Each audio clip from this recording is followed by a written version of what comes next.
അപ്പോൾ അതാണ് ഇപ്പോൾ കാണിക്കുന്നത്. നമ്മൾ ഈ എക്സാമുമായിട്ടൊരു ബോണ്ടിങ് വന്നതിൻ്റെ ഒരു ലക്ഷണമാണ് ഇത്. ഇത് നമുക്ക് കിട്ടേണ്ട ഒരു എക്സാമാണ്. അപ്പോൾ അതിന് നിങ്ങൾ ചെറുതായിട്ടൊന്ന് പേടിച്ചു തുടങ്ങി. പക്ഷേ ഈ പേടിയെ ഗ്രോ ചെയ്യാൻ വേണ്ടി വിടരുത്. ഇതിനെ ഗ്രോ ചെയ്യാൻ വിട്ടാൽ നമ്മൾ എത്ര പഠിക്കുന്നോ അത്രത്തോളം ഈ ആങ്സൈറ്റി അതിൻ്റെ കൂടെ ഗ്രോ ചെയ്ത് ചിലപ്പോൾ എക്സാം സെന്ററിൽ എത്തുമ്പോൾ നമുക്ക് ഒന്നും ഓർമ്മയില്ലാതെ ഇപ്പോൾ നമ്മൾ ബ്ലാങ്ക് ആയി പോകും. ഓക്കെ,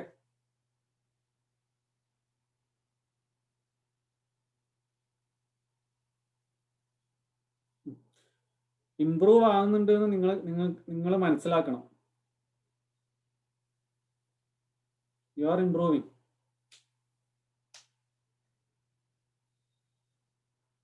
ഓക്കെ, എത്ര പേരായി? 7 പേരേ ഉള്ളൂ.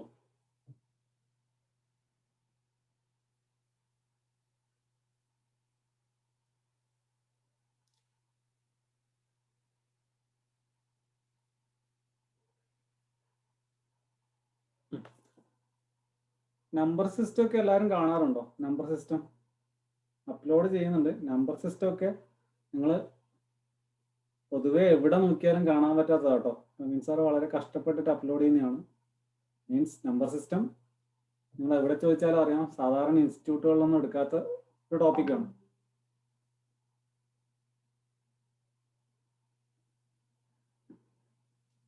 കാരണം അത് ഓഫ്ലൈൻ ക്ലാസ്സിലാണെങ്കിൽ അതുകൂടെ ഇൻക്ലൂഡ് ചെയ്ത ടോപ്പിക്ക് തീരില്ല, സിലബസ് കവർ ചെയ്യാൻ പറ്റില്ല. ടയർ 1 ആവശ്യമുള്ളതെന്ന് വെച്ചാൽ ഒരു ക്വസ്റ്റ്യൻ വരുന്നതാണ് സാധാരണഗതിയിൽ. അതുകൊണ്ട് ടയർ 1 വേണ്ടി മാത്രം പഠിപ്പിക്കുന്നതാണെങ്കിൽ ഇത് ആവശ്യം വരില്ല. പക്ഷെ ഇതെന്തുകൊണ്ടാണ്? ഇത് ടയർ 2 കൂടുതൽ ഇമ്പോർട്ടൻസ്. പക്ഷെ ആ ഒരു ക്വസ്റ്റ്യൻ കൂടി നമുക്ക് കിട്ടാന്നുള്ള രീതിയിലാണ് അത് അപ്ലോഡ് ചെയ്യുന്നത്. അപ്പോൾ അത് മിസ് ചെയ്യാൻ വേണ്ടി പാടില്ല. നിങ്ങൾ ഓൾറെഡി ഇപ്പോൾ വേറൊരു ബാച്ച് സ്റ്റാർട്ട് ചെയ്തല്ലോ, അതിനെക്കാട്ടിയും 4 മാസം മുന്നിലാണ് നിങ്ങൾ. നിങ്ങൾക്ക് സമയമുണ്ട് ഇനി. സ്റ്റാർട്ട് ചെയ്യല്ലേ? അപ്പോൾ നമുക്ക് ഇനി ആരും വരാനല്ലോ. ഇത് പുതിയ ഐഡിയ ആണ്, അതുകൊണ്ട് കാര്യമായിട്ടൊന്നും ചോദിക്കുന്നില്ല. മീൻസ് ലിങ്കിൽ ക്ലിക്ക് ചെയ്ത ഉടനെ കയറുകയാണ്. എൻ്റെ അടുത്ത് പെർമിഷൻ ഒന്നും ചോദിക്കുന്നില്ല. Okay, anyway we will start with map.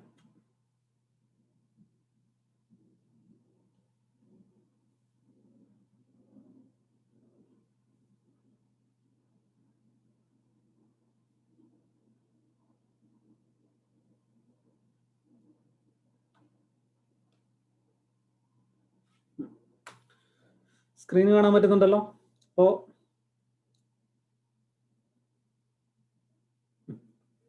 ഹംഗറിയുടെ capital കാണുന്നുണ്ടല്ലേ? ഹംഗറിയുടെ capital എന്തായിരുന്നു? ഹംഗറി ബുഡാപെസ്റ്റ് അല്ലേ?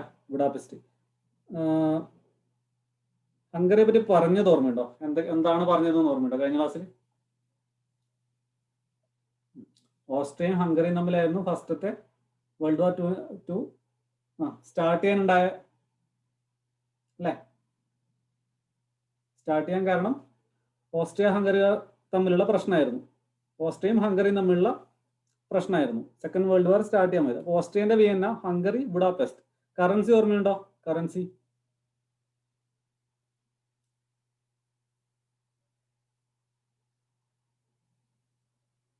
Hungarian forint. ഹംഗേറിയൻ ഫ്ലോറന്റ് അല്ലേ? Hungarian forint. ഇനി ചെക്ക് റിപ്പബ്ലിക് രണ്ടായല്ലോ. ഏതൊക്കെയാ? സോറി, ചെക്കോസ്ലോവാക്യ രണ്ടായല്ലോ. പണ്ടത്തെ ചെക്കോസ്ലോവാക്യ ആയിരുന്നു, പിന്നെ എന്തായി? ചെക്ക് റിപ്പബ്ലിക് അല്ലെങ്കിൽ ചെച്ചിയ അല്ലേ? ഇവിടെ കാണാലോ. ക്യാപിറ്റൽ എന്താ? പ്രേഗ് അല്ലേ? ക്യാപിറ്റൽ പ്രേഗ് ആണ്. ക്യാപിറ്റൽ പ്രേഗ് ആണ്. പിന്നെ സ്ലോവാക്യയുടെ എന്താ? സ്ലോവാക്യ.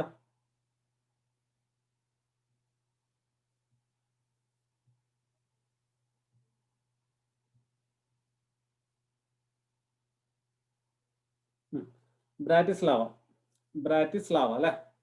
ബ്രാറ്റിസ്ലാവ. ഇനി റൊമേനിയ. റൊമേനിയ ഏതാ സ്ഥലം? റൊമേനിയ അറിയോ? റൊമേനിയ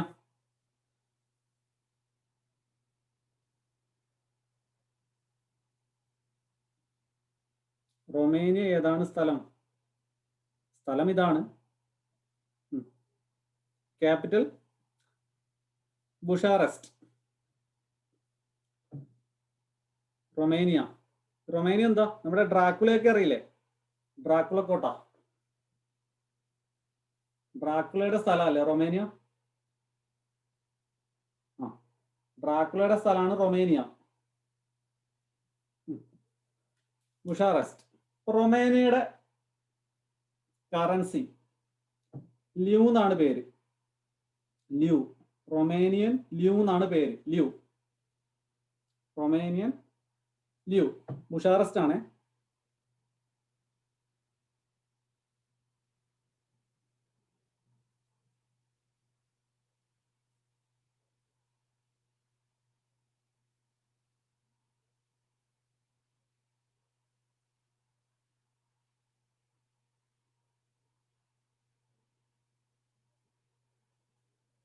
ജസ്റ്റ് ഒരു മിനിറ്റ്, ഇതൊന്നും അനങ്ങുന്നില്ല. എൻ്റെ സ്ക്രീൻ നിങ്ങൾക്ക് കാണാലോ. എൻ്റെ സ്ക്രീനിൽ എന്തോ പ്രശ്നമുണ്ട്, അനങ്ങുന്നില്ല. നിങ്ങൾക്ക് സ്ക്രീൻ കാണാൻ പറ്റുന്നില്ലേ? മാപ്പ് കാണാൻ പറ്റുന്നില്ലേ? Map. Okay okay, thank you. Okay, ഞാൻ രാജ്യങ്ങളൊന്ന് കാണിച്ചു തരാം. നമുക്കത് പെട്ടെന്നൊന്ന് കംപ്ലീറ്റ് ചെയ്യാം. ഹിസ്റ്ററി സ്റ്റാർട്ട് ചെയ്യേണ്ടതാണ്.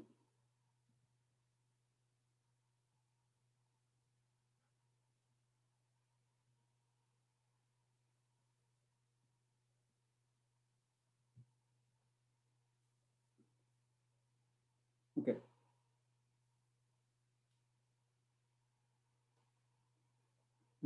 രാജ്യങ്ങൾ മാത്രം ഞാൻ മാർക്ക് ചെയ്യുന്നത്. ഇന്ന് നമ്മൾ ഡിസ്കസ് ചെയ്യുന്നത് ഒന്ന് റൊമേനിയ, ഒന്ന് Bulgaria, Greece, Turkey. Okay, Turkey അറിയാലോ. ടർക്കി എന്താ? ഒന്ന് യൂറോപ്യൻ യൂണിയനിലെ പ്രധാനപ്പെട്ട ഒരു മുസ്ലിം രാജ്യമാണ്. 2 മുസ്ലിം രാജ്യങ്ങളേ ഉള്ളൂ, അതിൽ ഏറ്റവും പ്രധാനപ്പെട്ടതാണ് ടർക്കി അല്ലെ? ടർക്കി.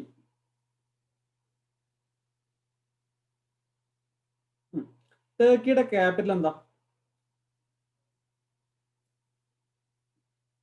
ടർക്കി, തുർക്കി,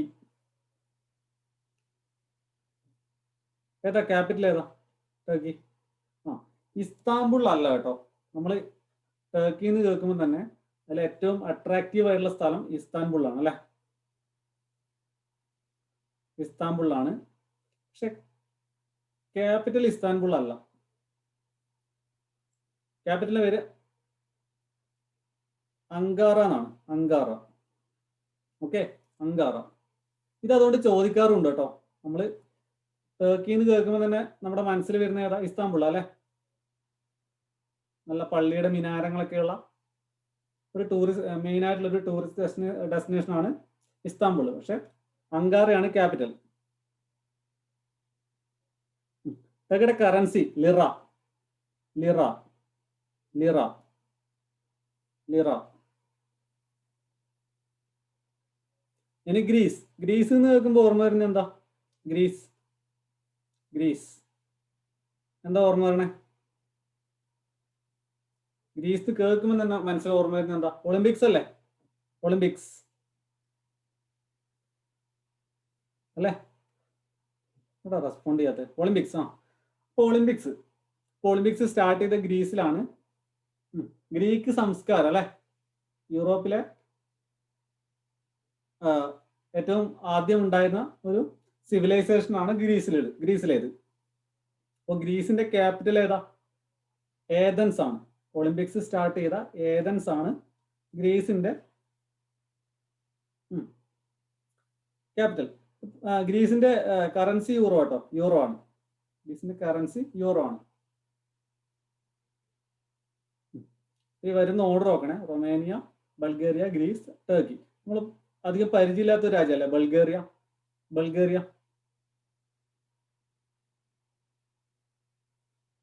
Bulgaria.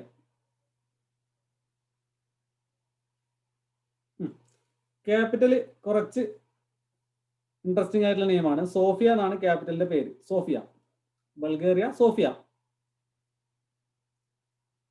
Currency lev, currency lev. Okay, ഇത്രയും കിട്ടിയല്ലോ. അപ്പോ Romania, Bulgaria, Greece, Turkey. Turkey ഇത്രയും കിട്ടിയല്ലോ. ഓക്കെ അല്ലേ?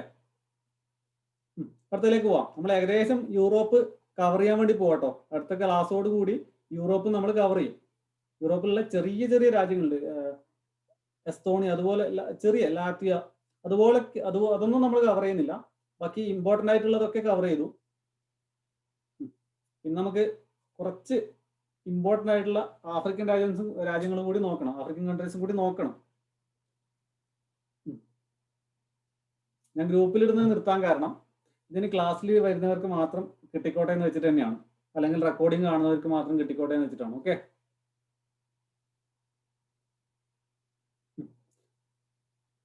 അടുത്തതിലേക്ക് പോവാം. ഇന്നത്തെ ടോപ്പിക്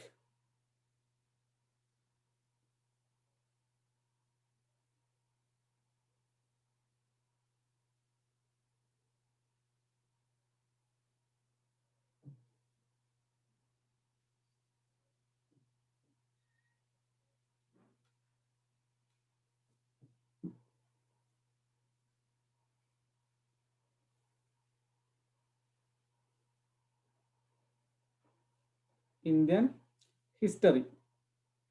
സ്റ്റാർട്ട് ചെയ്യുന്നതിന് മുന്നേ നമ്മുടെ ഇന്ത്യൻ ഹിസ്റ്ററി എവിടെ നിന്നാണ് സ്റ്റാർട്ട് ചെയ്യുന്നത്? മീൻസ് നമ്മൾ ഒരു എക്സാം പോയിന്റ് ഓഫ് വ്യൂവിൽ പറയുകയാണെങ്കിൽ എവിടെ നിന്നോട്ടാണ് നമ്മൾ ഇന്ത്യയുടെ ഹിസ്റ്ററി പഠിച്ചു തുടങ്ങുന്നത്? എവിടെ നിന്നോട്ടാ?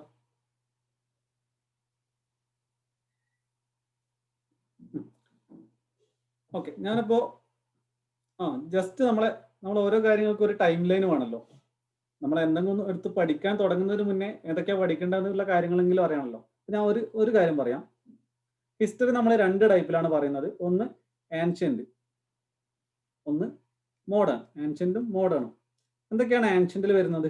ആൻഷ്യന്റ് ഹിസ്റ്ററിയിൽ വരുന്ന കാര്യങ്ങൾ എന്തൊക്കെയാ? സ്റ്റോൺ ഏജ് തൊട്ടിട്ടുള്ള കാര്യങ്ങൾ അല്ലേ? സ്റ്റോൺ ഏജിൽ സ്റ്റാർട്ട് ചെയ്യും. ഏകദേശം 50,000 BC മുതലുള്ള കാര്യങ്ങളാണ് സ്റ്റാർട്ട് ചെയ്യുന്നത്. പിന്നെ ഒരു 2500 BC ഒക്കെ ആകുമ്പോൾ എന്ത് സംഭവിക്കുന്നു? ഇൻഡസ് വാലി സിവിലൈസേഷൻ വരുന്നു. അതിനുശേഷം അത് തകരുന്നു.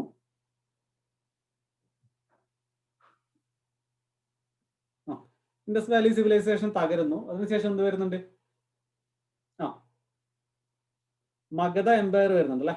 മഗധ എന്ന് പറഞ്ഞിട്ട് സ്ട്രോങ് ആയിട്ടുള്ള ഒരു എംപയർ വരുന്നു. മഗധയിൽ ഒരുപാട് കിങ്ഡംസ് ഭരിക്കുന്നു. അതിനുശേഷം ഒരുപാട് ഒരു 1100, 200 ആകുമ്പോഴാണ് എന്ത് വരുന്നത്? ഏകദേശം 1400-400കളിലാണ് യൂറോപ്യൻസ് വന്നു തുടങ്ങുന്നത് അല്ലെ? യൂറോപ്യൻസ് വന്നു തുടങ്ങുന്നത്. യൂറോപ്യൻസ് വന്നു. പോർച്ചുഗീസുകാരാണ് ആദ്യം വന്നത്. അതിനുശേഷം ഫ്രഞ്ച് വന്നു, ബ്രിട്ടീഷുകാർ വന്നു. അപ്പൊ ബ്രിട്ടീഷുകാരാണ് ഡോമിനേറ്റ് ചെയ്തത്. ഇന്ത്യയിൽ ഡോമിനേറ്റ് ചെയ്താരോ? ബ്രിട്ടീഷുകാരല്ലേ? ഇന്ത്യയിൽ ഡോമിനേറ്റ് ചെയ്താരോ? ബ്രിട്ടീഷുകാരാണ് അല്ലെ? അപ്പൊ ബ്രിട്ടീഷുകാർ ഈസ്റ്റ് ഇന്ത്യ കമ്പനി സ്റ്റാർട്ട്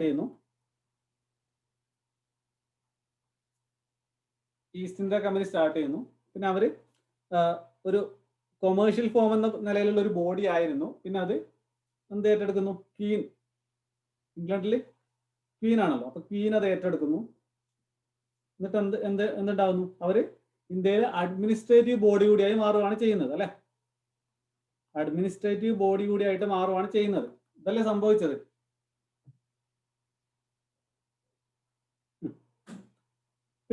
ഇത്രയും കാര്യങ്ങൾ.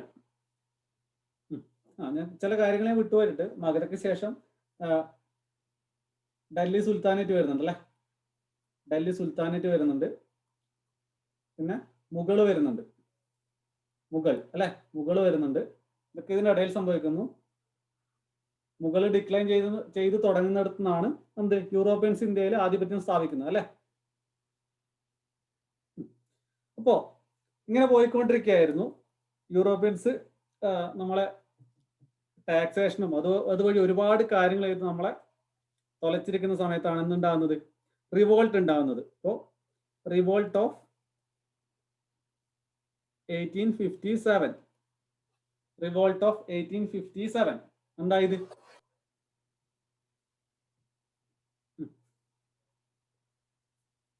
ഇന്ത്യയുടെ ആദ്യത്തെ സ്വാതന്ത്ര്യ സമരം അല്ലെ, ഇന്ത്യൻ വാർ ഓഫ് ഇൻഡിപെൻഡൻസ്. അപ്പൊ ഇത് തൊട്ടാണ് നമ്മുടെ മോഡേൺ ഇന്ത്യയും modern history, Indian history start ചെയ്യുന്നത്. ഓക്കെ, അപ്പൊ നമ്മൾ ഏൻഷ്യൻ്റ് അല്ല ഇപ്പോൾ പഠിക്കാൻ വേണ്ടി പോകുന്നത്. ഇത് കുറച്ചുകൂടി വലിയ, നമുക്ക് ഒരുപാട് കിങ്ഡംസും സുൽത്താനേറ്റ് അങ്ങനെ ഒരുപാട് കാര്യങ്ങളിലാണ് നമ്മൾ അടുത്തതിലാണ് പഠിക്കുന്നത്. നമ്മൾ ഇന്ന് സ്റ്റാർട്ട് ചെയ്യാൻ വേണ്ടി പോകുന്നത് modern Indian history, modern Indian history, revolt of 1857. അപ്പൊ എന്തൊക്കെ നിങ്ങൾക്ക് അറിയാവുന്ന കുറച്ച് കാര്യങ്ങൾ എന്തൊക്കെയാ എന്ന് പറഞ്ഞേ, നിങ്ങൾക്ക് അറിയാവുന്ന കുറച്ച് കാര്യങ്ങൾ. ഇത് കേൾക്കാത്ത ആരെങ്കിലും ഉണ്ടോ? ആദ്യം ഇന്ത്യയുടെ ആദ്യത്തെ സ്വാതന്ത്ര്യ സമരം കേൾക്കാത്ത ആരെങ്കിലും ഉണ്ടോ?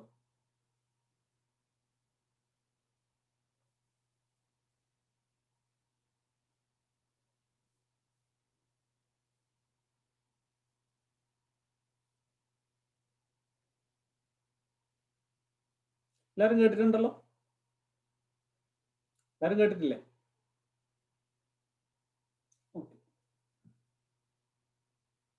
മംഗൾ പാണ്ഡ്യയായിട്ട് ബന്ധപ്പെട്ടുള്ള കാര്യങ്ങൾ അല്ലെ. ഇപ്പൊ കുറച്ച് വർഷങ്ങൾക്ക് മുന്നേ വരെ, ഒരു 1-2 വർഷങ്ങൾക്ക് മുന്നേ വരെ ഇത് ഡയറക്റ്റ് ആയിട്ട് ഇതിൽ നിന്നുള്ള ക്വസ്റ്റ്യൻ, വലിയ ഡീപ്പായിട്ടുള്ള ക്വസ്റ്റ്യൻസ് ഒന്നും ഇതിൻ്റെ അകത്ത് ചോദിച്ചിട്ടുണ്ടായിരുന്നില്ല. പക്ഷെ ഇപ്പൊ ചോദിക്കുന്നതൊക്കെ വളരെ ഡീപ്പായിട്ടുള്ളതാണ്. ഞാൻ ഇനി തയ്യാറാക്കാൻ പോകുന്ന കമ്പൈലേഷനിൽ, അതായത് ഇനി വരാനുള്ളത് നമ്മുടെ CHSL എല്ലാവരും കംപ്ലീറ്റ് ചെയ്തോ? ചോദിക്കാൻ വിട്ടുപോയി. CHSL എല്ലാവരും കംപ്ലീറ്റ് ചെയ്തോ? കംപ്ലീറ്റ് ചെയ്തിട്ട് ഒരുപാട് പേര് അയച്ചിട്ടുണ്ട്, വളരെ സന്തോഷം. നീനും അയച്ചിട്ടുണ്ട്, ഗോകുൽ അയച്ചിട്ടുണ്ട്.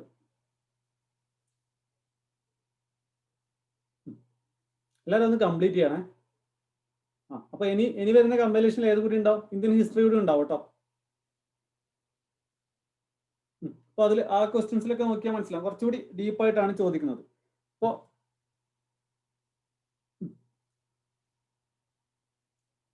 എന്തുകൊണ്ടാണ് ഞാൻ ഇത് കുറച്ച് കഥ പോലെ കേട്ടോ പറയാ, കാര്യങ്ങളൊക്കെ കുറച്ച് കഥ പോലെ തന്നെയാണ് പറയാ. അപ്പോൾ കുറച്ച് നിങ്ങൾ ഈ കഥ കേൾക്കാനുള്ള മൂഡിൽ തന്നെ വന്നിരിക്കണം. അപ്പോൾ കുറച്ച് കാര്യങ്ങളുണ്ട്. എന്തൊക്കെ കാര്യങ്ങൾ കൊണ്ടാണ് റിവോൾട്ട് ഉണ്ടായത്? അതിന് പൊളിറ്റിക്കലി ചില കാര്യങ്ങളുണ്ട്, പിന്നെ റിലീജിയസ് ആയിട്ടുള്ള ചില ബന്ധം അതിനുണ്ട്, പിന്നെ എക്കണോമിക്കലി ആയിട്ടുള്ള കുറച്ച് കാര്യങ്ങളൂടെ ഉണ്ട്. അപ്പോൾ റിലീജിയസ് ആയിട്ടുള്ള കാര്യമായിരിക്കും നമ്മൾ ഓൾറെഡി നമ്മളിപ്പോൾ കേട്ടവർ കേട്ടിട്ടുണ്ടാവും. എന്താണത്? നമ്മുടെ പട്ടാളത്തിൽ ആ സമയത്തുണ്ടായിരുന്ന ആർമിയിൽ ഹിന്ദുസും ഉണ്ടായിരുന്നു, മുസ്ലിംസും ഉണ്ടായിരുന്നു അല്ലെ. ഇന്ത്യൻസ് ആയിട്ടുള്ള ഹിന്ദുസും ഉണ്ടായിരുന്നു, മുസ്ലിംസും ഉണ്ടായിരുന്നു. അപ്പോൾ അവരുടെ ഈ റിലീജിയസ് സ്പിരിറ്റിനെ കളിയാക്കാൻ വേണ്ടി അവർ പുതിയൊരു ഇത് ഇൻട്രൊഡ്യൂസ് ചെയ്തു. എന്താ? അപ്പോൾ ആ സമയത്ത് ഉപയോഗിച്ചിരുന്ന തോക്കിൽ ആ സമയത്ത് നിറയാണല്ലോ, ആ നിറക്കുന്നതിൽ മുസ്ലിംസിന്റെ നിറയിൽ എന്ത് ചേർത്തു? പോർക്ക്, മുസ്ലിംസിന് ഹറാമായ പോർക്കിന്റെ നെയ്യ് ചേർത്തു. ഹിന്ദുസിന് സേക്രഡ് ആയിട്ട് കാണുന്ന കൗ, പശുവിന്റെ നെയ്യ്, ഇത് മാംസത്തിന്റെ നെയ്യ് കൂടെ ചേർത്തു, റിലീജിയസ് ഫീലിംഗ് ഹേർട്ട് ചെയ്യാൻ വേണ്ടിയിട്ട്. ഇത് കേട്ടിട്ടുണ്ടാവില്ല എല്ലാവരും? കേട്ടടിച്ചിൽ. അപ്പൊ ഇതാണ് ഓൾറെഡി കേട്ടത്. പക്ഷെ ഈ കാര്യങ്ങൾ മാത്രമല്ല, ഇതൊരു കാരണമാണ്. പക്ഷെ വേറെ ഒരുപാട് കാര്യങ്ങളിൽ ഒരു കാര്യം മാത്രമാണ് ഇത്.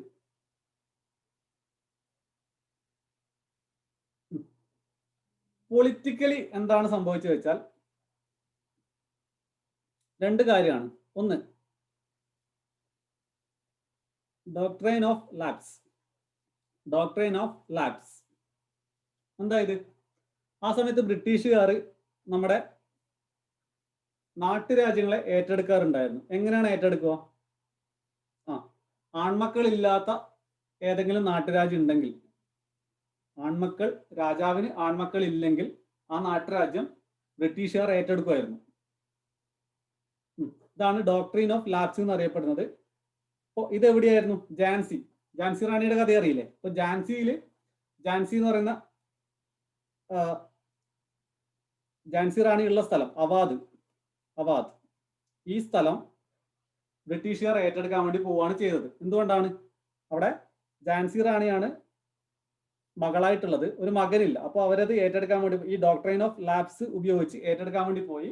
അത് വലിയ കോലാഹലങ്ങൾക്ക് കാരണമായി. വേറെ ഒന്ന് നാനാ സാഹിബ്, കേട്ടിട്ടുണ്ടാവല്ലോ നാനാ സാഹിബ്.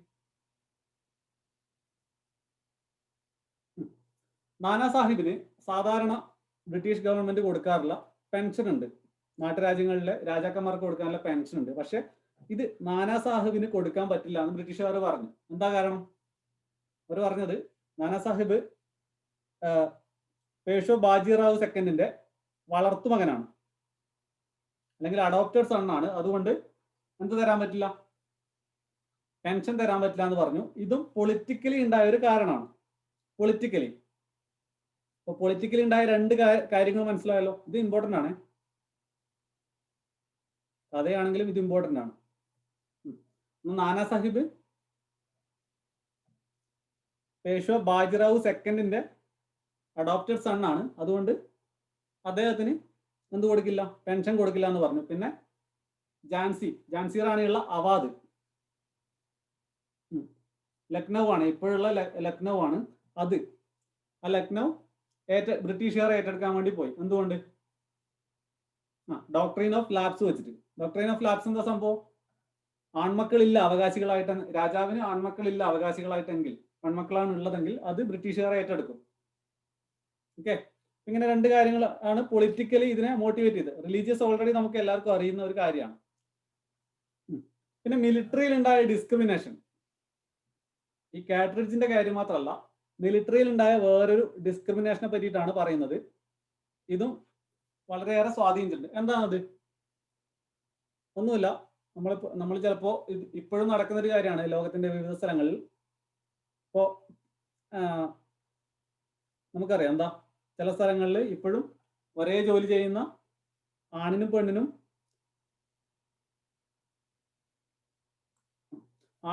വേറെ വേറെ സാലറി കൊടുക്കുന്നുണ്ട് അല്ലെ. അതുപോലെ തന്നെയായിരുന്നു മിലിറ്ററിയിൽ അന്നത്തെ കാലത്ത്.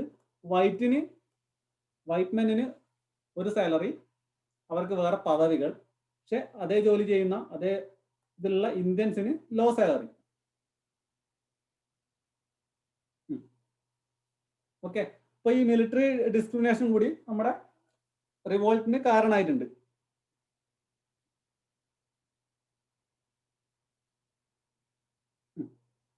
ഇനി റിലീജിയസിൽ ഈ മിലിറ്ററിയിൽ ഉണ്ടായ കാട്രിഡ്ജിന്റെ പ്രശ്നമല്ലാതെ വേറെ സാധാരണ ജനങ്ങൾക്ക് ഇത് റിലേറ്റ് ചെയ്യാൻ പറ്റിയൊരു കാരണം മെയിനായിട്ടും ഈ ബ്രിട്ടീഷ് ഗവൺമെന്റ് ഒരുപാട് റിലീജിയസ് ആയിട്ടുള്ള റീഫോംസ് കൊണ്ടുവരുന്നുണ്ടായിരുന്നു. അപ്പൊ ഇപ്പോഴാണ് നമ്മളത് ആലോചിക്കുമ്പോൾ നല്ലതാണെന്ന് അറിയാം. പക്ഷെ അന്നത്തെ ജനങ്ങൾക്ക് അത് ആക്സെപ്റ്റ് ചെയ്യാൻ വളരെ ബുദ്ധിമുട്ടായിരുന്നു. ഏതൊക്കെയാ? ഒന്ന്, സതി നിർത്തലാക്കി. Sati abolition of sati abolish ചെയ്തു അല്ലെ. അപ്പൊ അത് അന്നത്തെ കാലത്ത് അവരത് ഒരു ആചാരം പോലെ കൊണ്ടുനടക്കുന്നതാണ്. അപ്പൊ അത് അബോളിഷ് ചെയ്തപ്പോൾ അത് ജനങ്ങൾക്ക് ഇത് ഏറ്റെടുക്കാൻ പറ്റിയില്ല, അത് ഉൾക്കൊള്ളാൻ വേണ്ടി പറ്റിയില്ല. പിന്നെ വേറൊന്ന് വിഡോസ് മാരേജ് ആണ്. ബ്രിട്ടീഷുകാർ കൊണ്ടുവന്നെയാണ് വിഡോസ് മാരേജ്. ഇത് നമ്മളെ വൈസ്രോയിനെ പറ്റി പഠിക്കുമ്പോൾ കൂടുതലായിട്ട് പഠിക്കാനുള്ളതാണ്. വിഡോസ് മാരേജ് ഒക്കെ ആരാണ് കൊണ്ടുവന്നതെന്നൊക്കെ ഇതിലേക്ക് വരാം. അതിനു മുന്നേ വിഡോസ് മാരേജ് അക്കാലത്ത് എങ്ങനെയായിരുന്നു? ഭർത്താവ് മരിച്ചാൽ വെള്ള സാരി കൊടുത്ത് തലമുണ്ടനം ചെയ്ത് ഒറ്റയ്ക്ക് ജീവിക്കണം അല്ലെ. കണ്ടിട്ടുണ്ടാവുമല്ലോ, സിനിമയിലെങ്കിലും കണ്ടിട്ടുണ്ടാവുമല്ലോ വിഡോസ് മാരേജ്.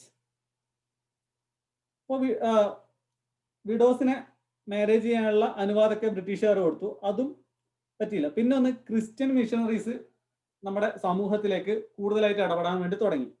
ക്രിസ്ത്യൻ മിഷണറീസ് അവര് ആശുപത്രിയിലാണെങ്കിലും എഡ്യൂക്കേഷണൽ ഫീൽഡിലാണെങ്കിലും അവർ കൂടുതലായിട്ട് ഇടപെടുന്നത് അക്കാലത്ത് കൂടുതലായിട്ട് നമ്മുടെ ഇന്ത്യയിൽ കൂടുതലായിട്ടുണ്ടായിരുന്ന ഹിന്ദുസിനും മുസ്ലിംസിനും ആക്സെപ്റ്റ് ചെയ്യാൻ പറ്റാത്തൊരു കാര്യമായിരുന്നു. ഇത്രയാണ് സാധാരണ ജനങ്ങൾക്ക് ബുദ്ധിമുട്ടുണ്ടാക്കിയ റിലീജിയസ് റീഫോംസിൽ വരുന്നത്. പിന്നെ ലാസ്റ്റ് എന്ത് പറഞ്ഞല്ലോ, എക്കണോമിക് അല്ലെ. എക്കണോമിക് എന്താണ്? ഹെവി ടാക്സേഷൻ ആയിരുന്നു. ഹെവി ടാക്സേഷൻ ആയിരുന്നു. എല്ലുമുറിയെ പണിയെടുത്താലും എന്തൊക്കെ ഭൂമിയിൽ നട്ടുണ്ടാക്കിയാലും അതൊന്നും അനുഭവിക്കാൻ സാധാരണ ആ കർഷകന് പറ്റുന്നുണ്ടായിരുന്നില്ല. ജമീന്ദാർമാരും ഈ ബ്രിട്ടീഷുകാരും ചേർന്ന് അതൊക്കെ കൊണ്ടുപോയിരുന്നു. പിന്നെ ബ്രിട്ടീഷുകാർ പറയുന്ന കാര്യങ്ങൾ കൃഷി ചെയ്യേണ്ട ഒരു അവസ്ഥ വന്നു. ബ്രിട്ടീഷുകാർക്ക് കോട്ടൺ ആണ് കൂടുതൽ ആവശ്യം. അപ്പൊ അവർ അത് തന്നെ കൃഷി ചെയ്യാൻ വേണ്ടി പ്രോത്സാഹിപ്പിക്കും. അപ്പൊ വേറെ കാര്യങ്ങളൊന്നും ചെയ്യുന്നില്ല. ഇത്രയാണ് 4 കാര്യങ്ങളാണ് ഈ പൊളിറ്റിക്കലി, പിന്നെ മിലിറ്ററിയിൽ ഉണ്ടായ ഡിസ്ക്രിമിനേഷൻ, റിലീജിയസ്, എക്കണോമിക്, ഇത്രയും കാര്യങ്ങളാണ് 1857 റിവോൾട്ടിന് കാരണമായത്. പിന്നെ ഇത് സ്റ്റാർട്ട് ചെയ്യുന്നത്, ഇതിന്റെ ട്രിഗർ പോയിന്റ് എന്നായിരുന്നു? ഇതൊക്കെ ഇങ്ങനെ ഒരു സൈഡിലൂടെ ഇങ്ങനെ മുറുമുറുപ്പ് ഉണ്ടായി വരുവാണ്. പക്ഷെ ഇത് പെട്ടെന്ന് പൊട്ടിപ്പുറപ്പെടുക എന്നാണ് കേട്ടതല്ലേ നമ്മളൊക്കെ. എങ്ങനെയാണ് ഇത് പൊട്ടിപ്പുറപ്പെട്ടത്? ഒന്ന്, ബംഗാളിലുണ്ടായ അസ്വാരസ്യം, ബംഗാൾ റിസെന്റ്മെന്റ്.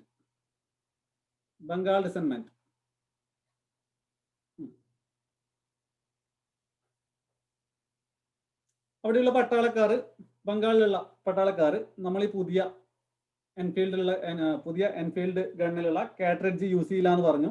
എൻഫീൽഡ് റൈഫിലുള്ള കാട്രിഡ്ജ് യൂസ് ചെയ്യില്ല എന്ന് പറഞ്ഞു. അവിടെ പ്രശ്നം ഉണ്ടായി. പിന്നെ സ്റ്റാർട്ട് ചെയ്യുന്നത് മംഗൾ പാണ്ഡെ തന്റെ സീനിയറിനെ, തന്റെ മേലുദ്യോഗസ്ഥനെ വെടിവെച്ച് കൊണ്ടേ അല്ലെ, മംഗൾ പാണ്ഡെ അല്ലേ?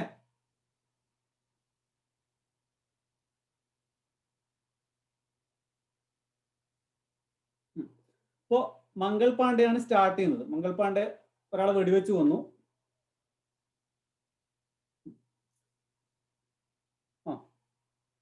മംഗൾ പാണ്ഡെനെ വെടിവെച്ച് മംഗൾ പാണ്ഡെനെ പിന്നെ തൂക്കിലേറ്റുവാണ് ചെയ്യുന്നത്. അവിടെയാണ് പ്രശ്നം തുടങ്ങുന്നത്. മംഗൾ പാണ്ഡെ മരിക്കുന്നു, തൂക്കിലേറ്റുന്നു. അതിനുശേഷമാണ് പ്രശ്നം തുടങ്ങുന്നത്. തുടങ്ങുന്ന ഡേറ്റ് വളരെ ഇമ്പോർട്ടൻ്റ് ആണ്. 10th May 1857. 10th May 1857.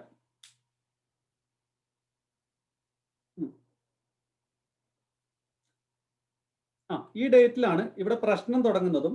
സിപ്പായികൾ ഇനി ഈ കാട്രിഡ്ജ് ഉപയോഗിക്കില്ല എന്ന് പറഞ്ഞിട്ട് അവർ പ്രശ്നം ഉണ്ടാക്കി. അവർ ഡൽഹിയിലേക്ക് മാർച്ച് ചെയ്യാൻ വേണ്ടി തുടങ്ങി.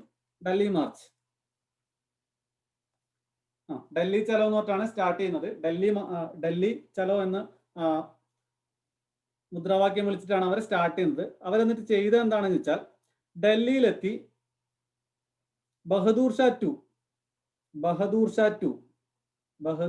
To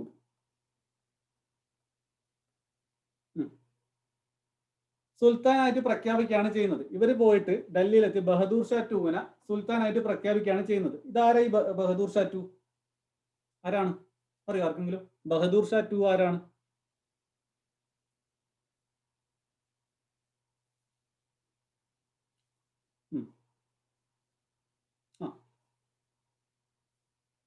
last മുഗളായിരിക്കില്ല.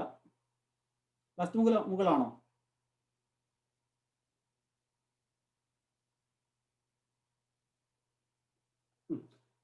എനിവേ, അന്നുണ്ടായിരുന്ന ഒരു മുഗൾ ഡിസെന്റ് ആണ്. മുഗൾ വംശത്തിലെ ഒരാളാണ് ബഹദൂർ ഷാ ടു. കാരണം എന്താ? മുഗൾ രാജാക്കന്മാരുടെ ഇടയിലേക്ക് ഇടിച്ചു കയറിയിട്ടാണല്ലേ ഈ ബ്രിട്ടീഷുകാർ വന്നത്. അപ്പോ ഈ ബഹദൂർ ഷാ ടുവിനെ ഷഹൻഷാ ഐ ഹിന്ദുസ്ഥാനി ഇങ്ങനെയാണ് ഇവര് നാമകരണം ചെയ്തത്. ഷഹൻഷാ ഐ ഹിന്ദുസ്ഥാനി, ബഹദൂർ ഷാ ടുവിനെ.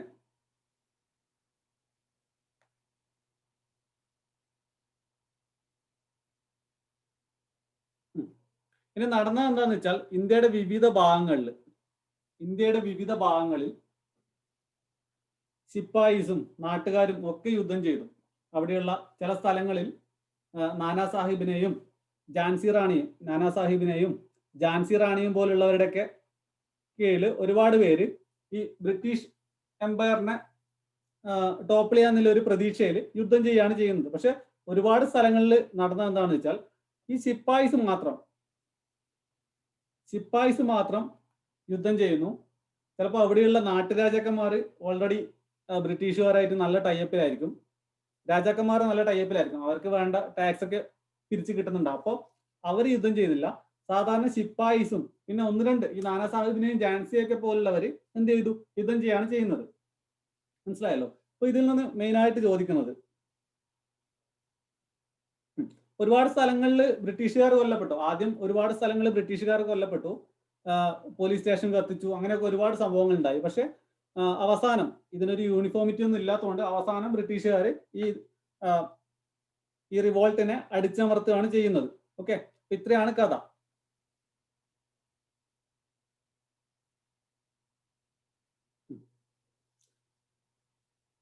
ഇപ്പോ ഒരു ഓവർവ്യൂ കിട്ടിയല്ലോ 1857 റിവോൾട്ടിനെ പറ്റിയിട്ടുള്ള എന്തൊക്കെയാണ് സംഭവിച്ചതെന്നൊക്കെ.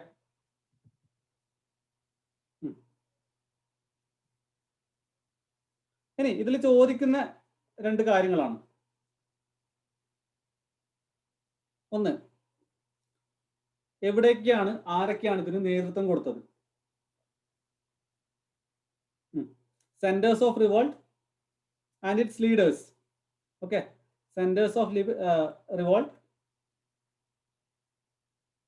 And its leaders. ഇത് വളരെ ഇമ്പോർട്ടൻ്റ് ആണ്. ഇതാണ് നമുക്ക് ഇതിൽ, besides this story you have to remember this. ഇതാണ് ഏറ്റവും ഇമ്പോർട്ടൻ്റ് ആയത്. അപ്പോൾ ഈ കാര്യമാണ് നമ്മൾ ബൈഹാർട്ട് ചെയ്ത് വെക്കാനുള്ളത്.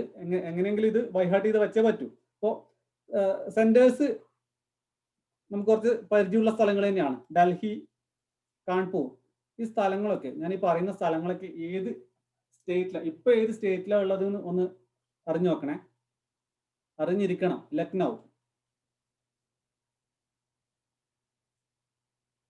ഫൈസാബാദ്,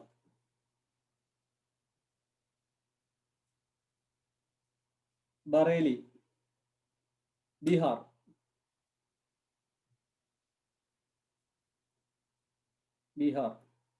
ഡൽഹിയിൽ ആരാണ്? ഡൽഹിയിൽ ചെറിയൊരു ഐഡിയ കിട്ടിയിരിക്കണം. കാരണം ഡൽഹിയിൽ ബഹദൂർ ഷാ 2 തന്നെയാണ്. ബഹദൂർ ഷാ 2.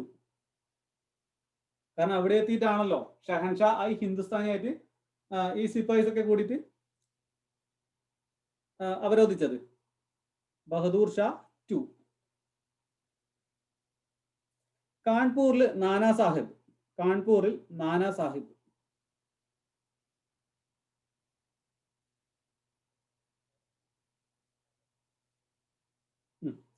ഝാൻസിയിൽ ആരാണ്? ഝാൻസി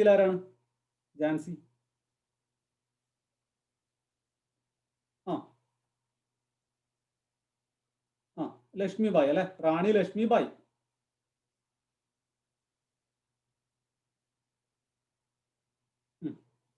ലക്നൌവില് ബീഗം ഹസ്രത് മഹൽ.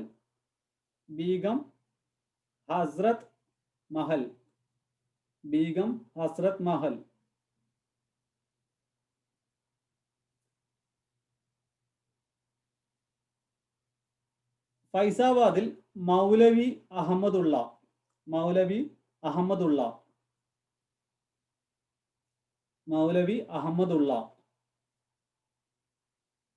ബറേലിയിൽ ഖാൻ ബഹദൂർ ഖാൻ.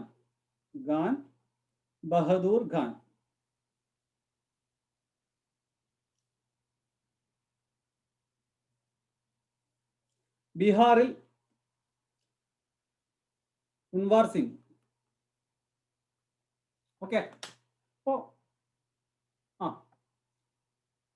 ഇത് ഇമ്പോർട്ടൻ്റ് ആണ്. നമ്മൾ സാധാരണ വേറെ ഒന്നും പഠിച്ചില്ലെങ്കിലും പഠിക്കേണ്ട ഒരു കാര്യം ഞാൻ പറയാറില്ല, അതാണിത്.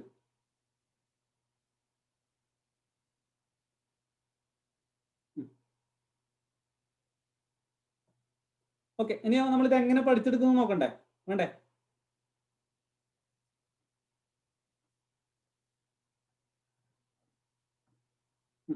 ഓക്കെ, ഡൽഹി ഇപ്പൊ ഒരു ഐഡിയ വന്നല്ലോ. കാരണം മുഗൾ എംപയർ എവിടെയായിരുന്നു? ഡൽഹിയിലായിരുന്നു അല്ലെ സിറ്റുവേറ്റ് ചെയ്തിരിക്കുന്നത്. മുഗൾ എംപയർ ഡൽഹിയിലായിരുന്നു. അപ്പൊ ഡൽഹിയിൽ ആരായിരിക്കും? ഒരു മുഗൾ മുഗൾ കിങ് ആയിരിക്കും അല്ലെ. അപ്പൊ ആ ടൈമിൽ ഉണ്ടായ മുഗൾ കിങ് ആരാ? ബഹദൂർ ഷാ സെക്കൻഡ്. ഇത് കിട്ടിയല്ലോ. അപ്പോ ഡൽഹി കിട്ടിയല്ലോ. ആ ഓക്കെ. ഇനി ഝാൻസി, ഇത് നമുക്ക് അറിയാവുന്നതല്ലേ. നമ്മളിത് പഠിക്കുമ്പോൾ എപ്പോഴും നമുക്ക് അറിയാവുന്ന കാര്യങ്ങളെ വെട്ടി വെട്ടി പഠിക്കണം. ഓക്കെ, അറിയാവുന്നതിനൊക്കെ ഒഴിവാക്കിക്കോളൂ, അറിയാത്തത് നമ്മൾ എങ്ങനെയെങ്കിലും പഠിച്ചെടുക്കുക. ഝാൻസി റാണി ലക്ഷ്മിബായി അറിയാലോ, പണ്ട് തൊട്ടേ അറിയുന്നതാണല്ലോ.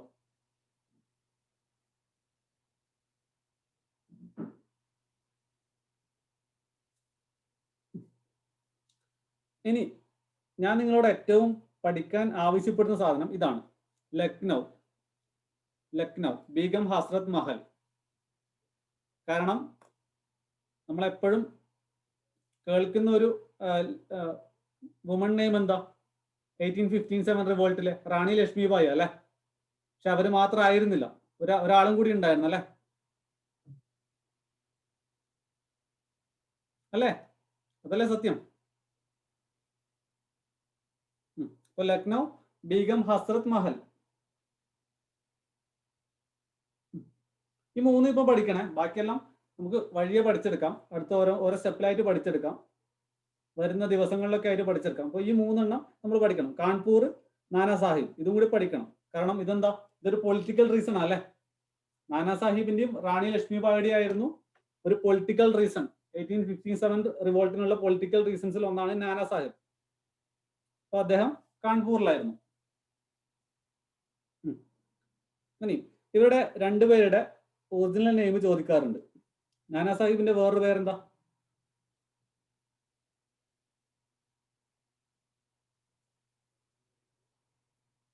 ദൊന്തു പഡ് പന്ത് എന്നാണ്. ദൊന്തു പന്ത്, ഋഷഭ് പന്ത് പോലെ, ദൊന്തു പന്ത്. ഓക്കെ, നാനാ സാഹിബിന്റെ ഇത് ചോദിച്ചിട്ടുണ്ട്. നാനാ സാഹിബിന്റെ വേറൊരു പേര്, ആക്ച്വൽ നെയിം ദൊന്തു പന്ത്, whose actual name is ദൊന്തു പന്ത്. ഇനി what is the actual name of റാണി ലക്ഷ്മിബായി? എന്താ പേര്? ആക്ച്വൽ നെയിം എന്താ അറിയോ ആർക്കെങ്കിലും? അതറിയില്ലേ? അതറിയണമല്ലോ. റാണി ലക്ഷ്മിബായി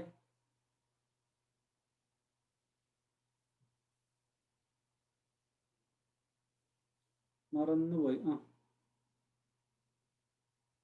മണികർണിക എന്ന് കേട്ടിട്ടുണ്ടോ? മണികർണിക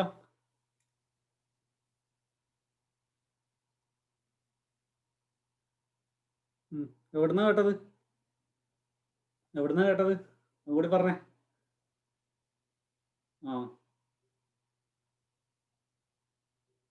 ഫിലിം ആരുടെ ഫിലിമാണെന്നൊന്നും ചോദിച്ചില്ല അപ്പൊ ആരും. വെറുതെ ഫിലിം കാണുവാണെങ്കിൽ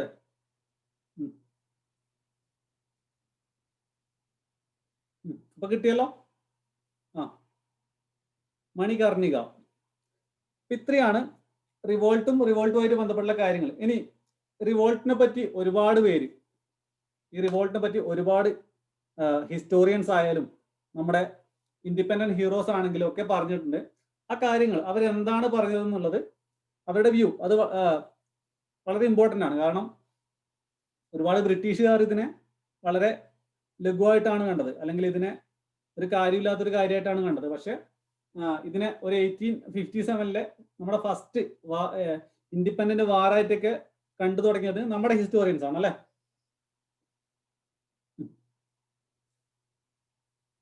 ഇനി ഈ റിവോൾട്ട് ഓഫ് 1857, ഇത് വേറൊരു ലിസ്റ്റ് ആണ്. 1857 ഫസ്റ്റ് വാർ ഓഫ് ഇൻഡിപെൻഡൻസ്, അല്ലെങ്കിൽ ഇന്ത്യൻ വാർ ഓഫ് ഇൻഡിപെൻഡൻസ് എന്ന് പറഞ്ഞത് ആരാ? First war of independence.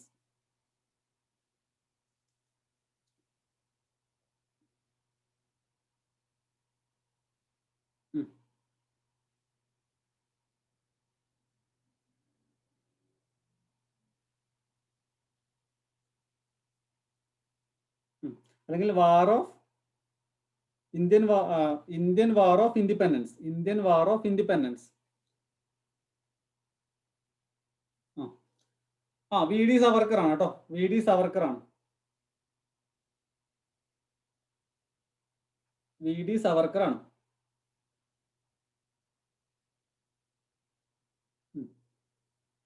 Indian war of independence എന്ന് പറയുന്നത് വി ഡി സവർക്കർ ആണ്. കാൾ മാർക്സ് ഇങ്ങനെ എന്തോന്ന് പറഞ്ഞിട്ടുണ്ടെന്ന് എനിക്ക് തോന്നുന്നു. ഞാൻ എവിടെ വായിച്ചായിട്ട് എനിക്ക് തോന്നുന്നുണ്ട്. V D Savarkar. V D Savarkar ആരാണെന്ന് എല്ലാവർക്കും അറിയാലോ.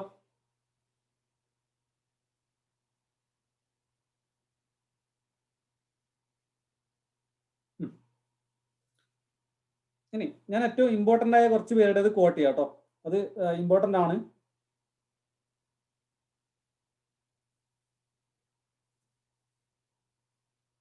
R C Majumdar. R C Majumdar quote ചെയ്തത്. Neither the first. Neither the first.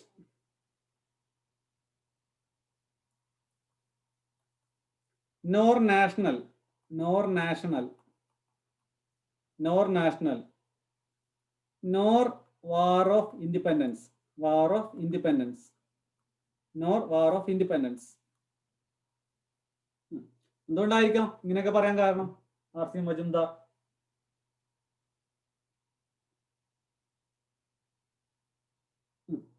എന്തുകൊണ്ടായിരിക്കാം? കാരണം ഇത് പൊളിറ്റിക്കലി ഇത് വന്ന റീസൺസ് നോക്കി നമുക്ക് മനസ്സിലാവും അല്ലെ. പൊളിറ്റിക്കലി ഇത് വന്ന റീസൺസ് നോക്കി നമുക്ക് മനസ്സിലാവും. ഒന്നെന്താ, നാനാ സാഹിബ് എന്ന് പറഞ്ഞൊരു നാട്ടുരാജാവിന് പെൻഷൻ കിട്ടുന്നില്ല. വേറൊന്ന്, ഝാൻസിയിലെ രാജ്യം ബ്രിട്ടീഷുകാർ കൊണ്ടുപോകുന്നു അല്ലെ. ഇതിനെ ശരിക്കും നാഷണൽ ഒന്നും പറയാൻ വേണ്ടി പറ്റില്ല അല്ലെ. ഒരു ആംഗിളിൽ നോക്കുമ്പോൾ അങ്ങനെയല്ലേ കാര്യങ്ങൾ.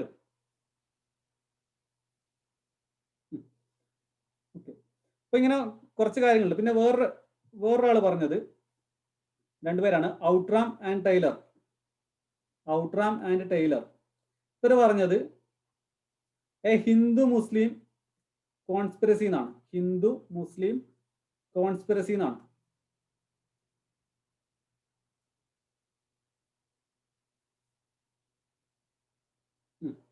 ഔട്ട്റാം ആൻഡ് ടൈലർ. ഞാൻ പറയുന്ന ഈ കുറച്ച് കാര്യങ്ങളെങ്കിലും ഒന്ന് നിങ്ങൾ നോട്ട് ചെയ്യണേ.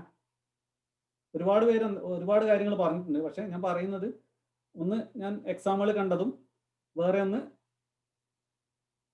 അതിൻ്റെ ആ ഒരു ഇമ്പോർട്ടൻസും കൂടി പറഞ്ഞിട്ടാണ്, നോക്കിയിട്ടാണ്. Hindu Muslim conspiracy. Outram and Tyler. ഇനി ഇതിനെ സിപ്പായി മ്യൂട്ടിനി, സിപ്പായി ലഹള അല്ലെ.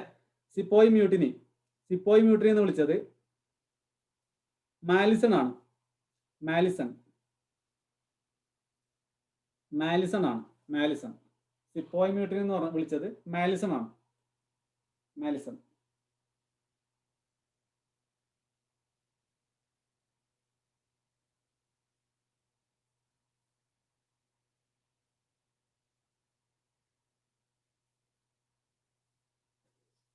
അപ്പൊ ഇത്രയാണ് 1857 റിവോൾട്ടിനെ പറ്റി പറഞ്ഞത്. ഇനി ഈ റിവോൾട്ട് കാരണം ഉണ്ടായ കുറച്ച് കാര്യങ്ങളുണ്ട്. ഈ റിവോൾട്ട് കഴിഞ്ഞപ്പോ എന്തുണ്ടായി?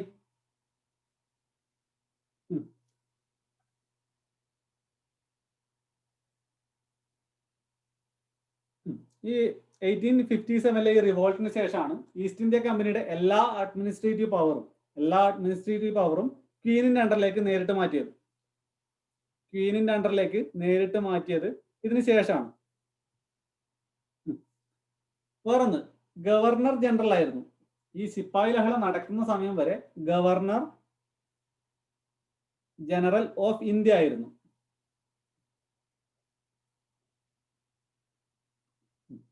ഇനി ഇത് നമ്മൾ ഒറ്റൊരു കാര്യം പറയട്ടെ, നിങ്ങൾ ഓർമ്മിച്ച് വെക്കാൻ വേണ്ടിയിട്ടാണ്.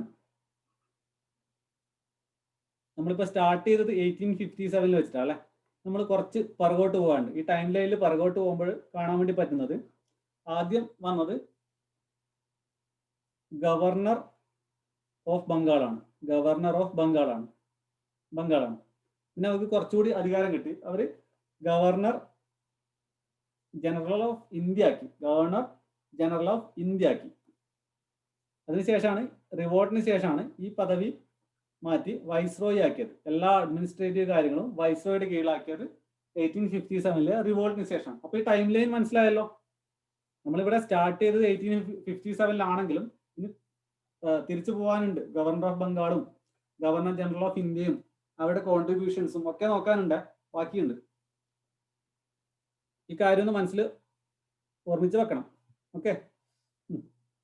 അപ്പൊ ഈ ഒരു designation governor general of India മാറ്റി വൈസ്രോയി ആക്കി അല്ലെ. പിന്നെ എടുത്തു കളഞ്ഞത് ഡോക്ട്രൈൻ ഓഫ് ലാപ്സ് ആണ്. ഡോക്ട്രൈൻ ഓഫ് ലാപ്സ് അതിനെതിരെയായിരുന്നു ആക്ച്വലി റിവോൾട്ട് ഒരു ആംഗിളിൽ. അപ്പൊ ഇത് എടുത്തു കളഞ്ഞു.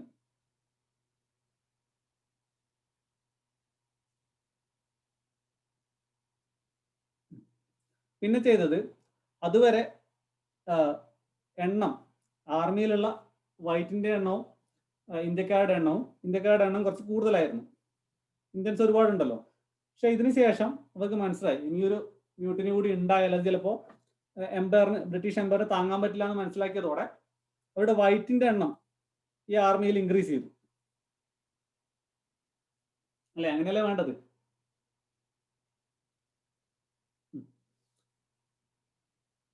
വേറൊന്ന്, ഇതിനു ശേഷം തുടങ്ങിയത് ഡിവൈഡ് ആൻഡ് റൂൾ ആണ്. ഡിവൈഡ് ആൻഡ് റൂൾ അത് റിലീജിയസ്ലി ആണെങ്കിലും ഓരോ സ്ഥലത്തിന് വെച്ചിട്ടാണെങ്കിലും ഡിവൈഡ് ആൻഡ് റൂൾ പോളിസി ബ്രിട്ടീഷുകാർ സ്വീകരിച്ചു. Divide and rule.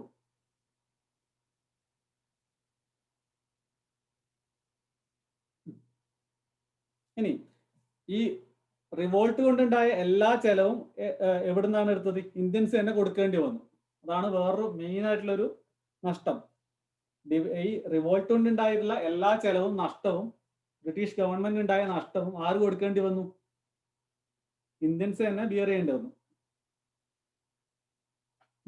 ഇത്രയാണ് 1857 റിവോൾട്ടുമായിട്ട് ബന്ധപ്പെട്ടുള്ള കാര്യങ്ങൾ.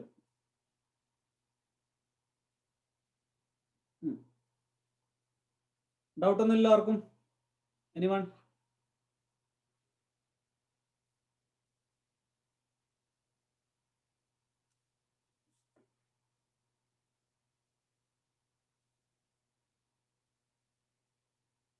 അടുത്തതിലേക്ക് പോവാം.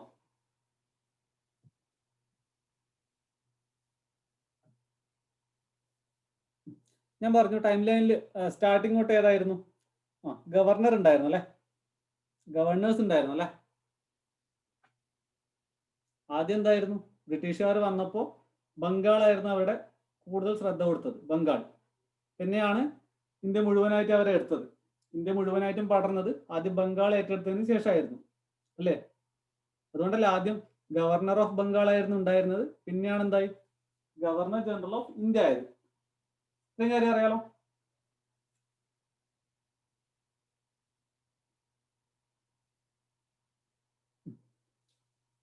ഒരു മിനിറ്റ് ബ്രേക്ക് എടുക്കാം.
ഓക്കെ,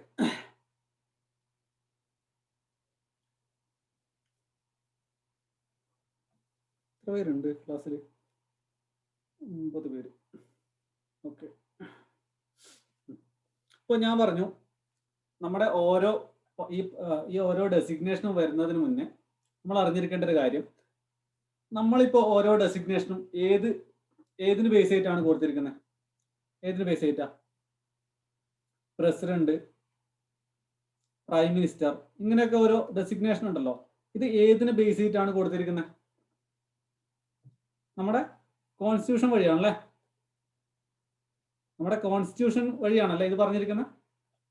ഇന്ത്യൻ ഭരണഘടനയിൽ എന്താണോ പറഞ്ഞത് അതിനനുസരിച്ചുള്ള ഡെസിഗ്നേഷൻ മാത്രമേ ഇന്ത്യയിൽ ഇപ്പോഴും ഉള്ളൂ, എപ്പോഴും ഉള്ളൂ, അല്ലേ? അതെല്ലാവർക്കും അറിയാലോ. അപ്പൊ ഇതുപോലെ ബ്രിട്ടീഷുകാർ വന്നപ്പോഴും അവരും ഓരോ അഡ്മിനിസ്ട്രേറ്റീവ് റീഫോംസ് ഉണ്ടാക്കുന്നതിന് മുന്നേ ഓരോ ആക്ടുകൾ കൊണ്ടുവരുമായിരുന്നു. ഓരോ ആക്ടുകൾക്ക് ശേഷമാണ് ഓരോ ഡെസിഗ്നേഷനും അല്ലെങ്കിൽ ഇന്ത്യയിൽ എന്തൊക്കെയാണ് ചെയ്യേണ്ടത്, എങ്ങനെയൊക്കെയാണ് ചെയ്യേണ്ടത് ഇല്ലതിന്റെ ഒരു ഫോം ഉണ്ടാക്കിയിട്ടാണ് അവർ വന്നുകൊണ്ടിരുന്നത്. ആക്ച്വലി നമുക്കറിയാവുന്ന നമ്മുടെ കോൺസ്റ്റിറ്റ്യൂഷൻ പോലും 1935 ഗവൺമെന്റ് ഓഫ് ഇന്ത്യ ആക്ടിന്റെ ഒരു അഡ്വാൻസ്ഡ് വേർഷനാണ്, അല്ലേ? അറിയില്ലെങ്കിൽ പറയാം. 1935 ബ്രിട്ടീഷ് ഗവൺമെന്റ് ഒരു ആക്ട് ഇറക്കിയിട്ടുണ്ട്, government of India act 1935. Government of India act 1935. അപ്പൊ ഈ ആക്ടിന്റെ മുകളിലാണ് നമ്മുടെ കോൺസ്റ്റിറ്റ്യൂഷൻ കെട്ടിപ്പടുത്തിരിക്കുന്നത്. അപ്പൊ അതുപോലെ ഓരോ കാലത്തും അവർ ഓരോന്നായിട്ട് കൊണ്ടുവന്നിട്ടുണ്ട്. ഇപ്പോൾ ഫസ്റ്റ് ഇങ്ങനെ ഒരു ആക്ട് വരുന്നത് 1773 അതിന്റെ പേര് റെഗുലേറ്റിംഗ് ആക്ട്. ഈ ആക്ടിലുള്ള ഒരുപാട് കാര്യങ്ങൾ ഞാൻ ഇപ്പോൾ പറയുന്നില്ല. പക്ഷെ ഈ ആക്ട് വഴിയാണ് ഒരു ഡെസിഗ്നേഷൻ ഉണ്ടായത്. എന്താ ആദ്യത്തെ ഡെസിഗ്നേഷൻ? ഏതായിരിക്കും അത്? Governor of Bengal.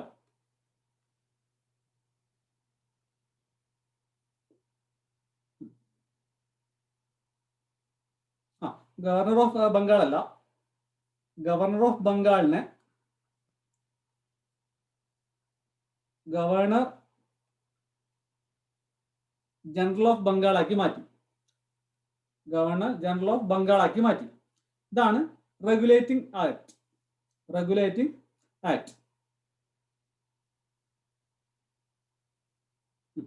പിന്നെ ഇതിന് ശേഷം പിറ്റ്സ് ഇന്ത്യ ആക്ട് വന്നു. പിറ്റ്സ്, ഞാനിപ്പോൾ പറയുന്നത് കോൺസ്റ്റിറ്റ്യൂഷനുമായിട്ട് ബന്ധപ്പെട്ട കാര്യമാണ്. അപ്പോൾ നിങ്ങൾ ഈ ആക്ടിലുള്ള എല്ലാ കാര്യങ്ങളും നോക്കണ്ട, കാരണം സുപ്രീം കോർട്ട് എസ്റ്റാബ്ലിഷ് ചെയ്തൊക്കെ ഇതിലാണ്. പക്ഷെ അതൊന്നും ഇപ്പൊ നോക്കണ്ട, നമ്മൾ ഈ 3 ഡെസിഗ്നേഷൻ വന്ന വഴി മാത്രം ഒന്ന് നോക്കിയാൽ മതി. ഓക്കെ, അപ്പൊ ഇങ്ങനെയാണ് 1858 ഗവൺമെന്റ് ഓഫ് ഇന്ത്യ ആക്ട് വരുന്നത്. ഈ റിവോൾട്ടിന് ശേഷം 1858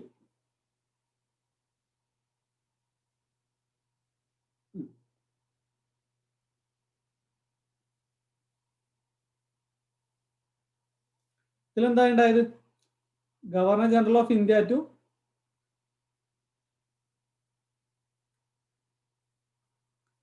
വൈസ്രോയ്.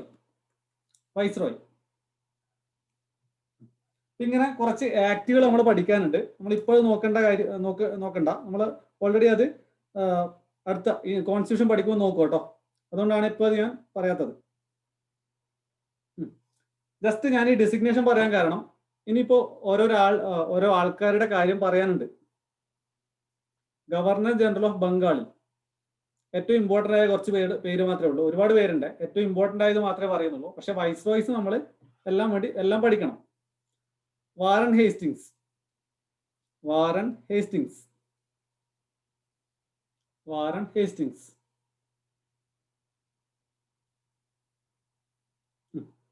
ഇതാണ് ആദ്യത്തെ ഗവർണർ ജനറൽ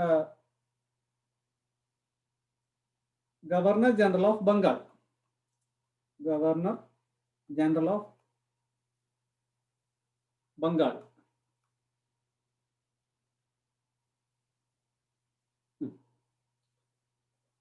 കാലഘട്ടം കൂടി ഒന്ന് എഴുതി വെക്കണേ. 1772 മുതൽ 85 വരെ. 1772 മുതൽ 85 വരെ.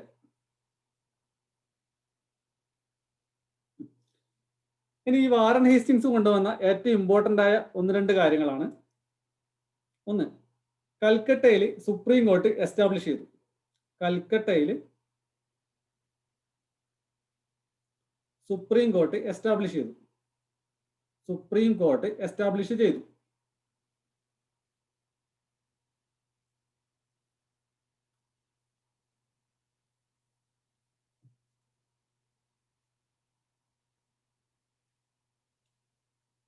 പിന്നെ ഏഷ്യാറ്റിക് സൊസൈറ്റി,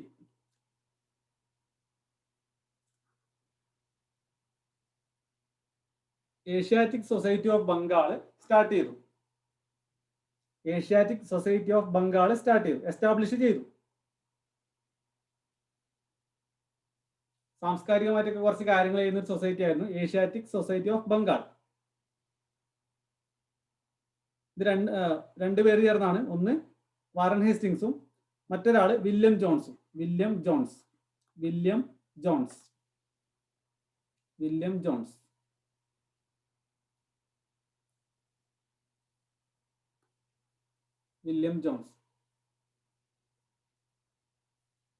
ക്ലാസ് സ്പീഡ് ആവുന്നുണ്ടോ?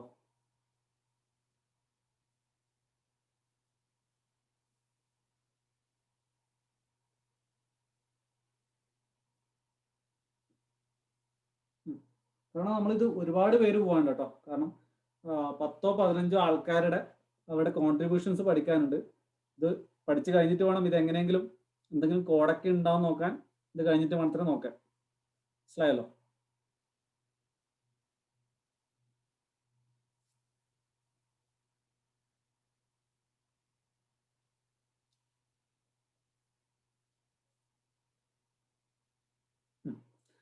ഇനി ഫസ്റ്റ് ആംഗ്ലോ മറാത്ത വാർ.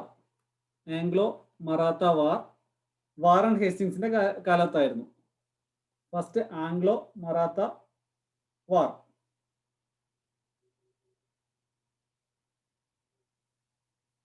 ഫസ്റ്റ് ആംഗ്ലോ മറാത്ത വാർ. ഇത് എൻഡ് ചെയ്തത് ഒരു ട്രീറ്റി സൈൻ ചെയ്തുകൊണ്ടാണ്. ഇത് എൻഡ് ചെയ്തത് ഒരു ട്രീറ്റി സൈൻ ചെയ്തുകൊണ്ടാണ്. ആ ട്രീറ്റിയുടെ പേരാണ് treaty of Salbai. Treaty of Salbai. Treaty of Salbai. Treaty of സാൽബായ്.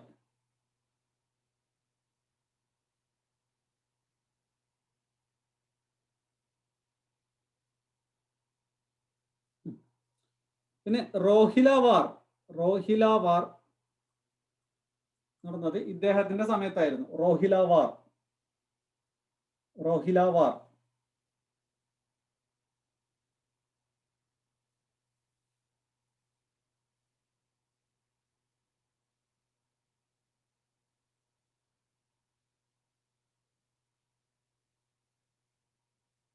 ഇത്രയാണ് വാറൻ ഹേസ്റ്റിങ്സുമായിട്ട് ബന്ധപ്പെട്ടുള്ള കാര്യങ്ങൾ.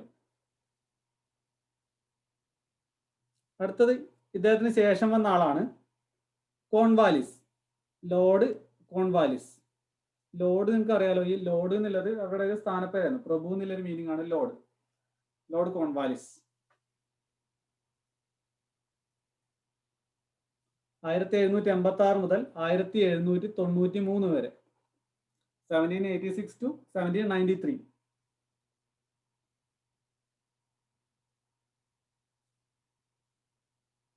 He is the first person to codify the laws.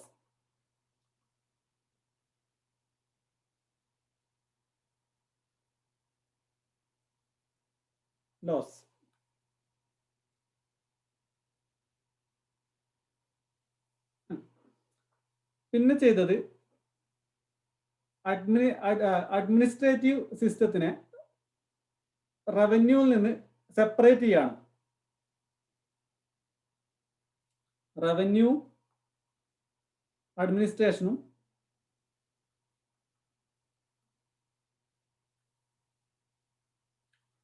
Administration of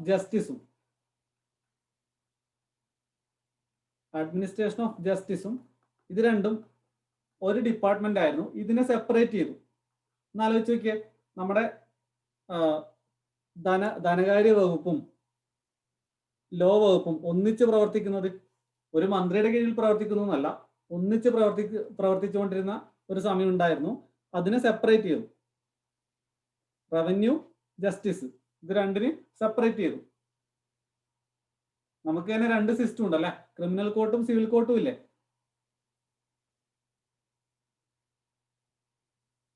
അതൊരിക്കലും മിക്സ് ആവരുത് ഉള്ളത് കൊണ്ടാണ് അത് രണ്ടും സെപ്പറേറ്റ് ആക്കിയത്, ക്രിമിനലും സിവിലും. അതുപോലെ റവന്യൂ, ജസ്റ്റിസും സെപ്പറേറ്റ് ചെയ്തു കോൺവാലിസ്.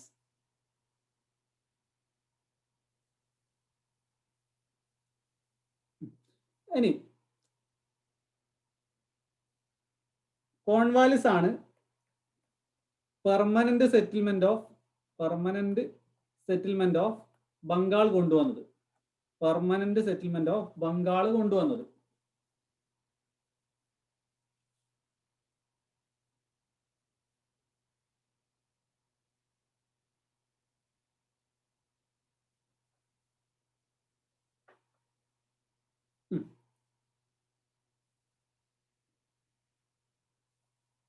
എന്താ ഇത് പെർമനന്റ് സെറ്റിൽമെന്റ് ഓഫ് ബംഗാൾ? എന്താ ഇത്? ആക്ച്വലി ബംഗാളിൽ മാത്രമല്ല, ബംഗാളിന് ചുറ്റുമുള്ള നിലവിലുള്ള ഒറീസ, ബീഹാർ, ബംഗാളിലൊക്കെ കൊണ്ടുവന്ന ഒരു സാധനമാണ്. ഇതുവഴി ജമീന്ദാർമാർക്ക് ഭൂമിയുടെ അവകാശം പതിച്ചു കൊടുത്തു. ഇനി എന്തുണ്ടാക്കുന്നുണ്ടെങ്കിലും അതിന്റെ 1/11 ജമീന്ദാർക്ക് പോകും. 1/11 ജമീന്ദാർക്ക് പോകും. ഇപ്പോൾ ടാക്സ്, സാധാരണ ജനങ്ങളിൽ നിന്ന് പിരിക്കുന്ന ടാക്സിന്റെ 1/11 ജമീന്ദാർമാർക്ക് പോകും. ബാക്കി 10/11 ബ്രിട്ടീഷ് ഗവൺമെന്റിന് പോകും. ഇതുകൊണ്ടുള്ള പ്രശ്നം എന്താ?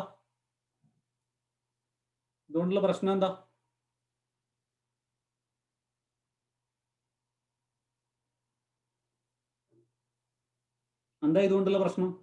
ജമീന്ദാർമാർ ജനങ്ങളെ പിഴിയാൻ തുടങ്ങും അല്ലെ.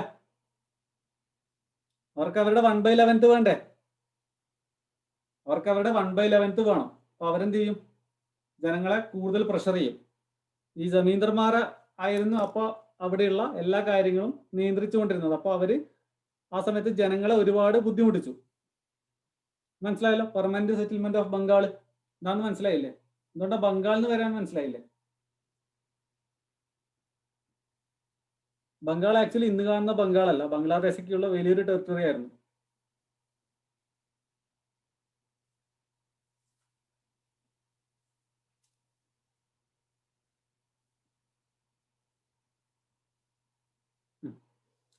ഇനി കോൺവാലിസ് ആണ് ഡിസ്ട്രിക്ട് ജഡ്ജ് എന്ന് പറഞ്ഞൊരു പോസ്റ്റ് കൊണ്ടുവന്നത്. District judge. ഈ പോസ്റ്റ് കൊണ്ടുവന്നത് കോൺവാലിസ് ആണ്. പിന്നെ കോൺവാലിസിനെയാണ് father of civil services in India എന്ന് പറയുന്നത്. Father of civil services in India. Cornwallis.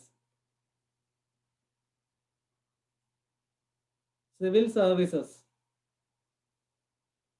ഏകദേശം റൈമിങ് അല്ലെ? കോൺവാലിസ് അല്ലെ? സിവിൽ സർവീസസ്, കോൺവാലിസ് റൈമിങ് അല്ലേ?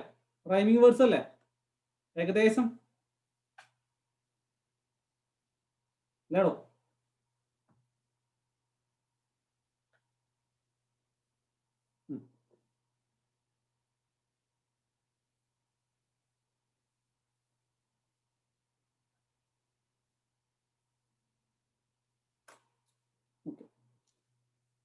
ഇനി അടുത്ത ഇമ്പോർട്ടൻ്റ് ആയ ആളാണ് വെല്ലസ്ലി.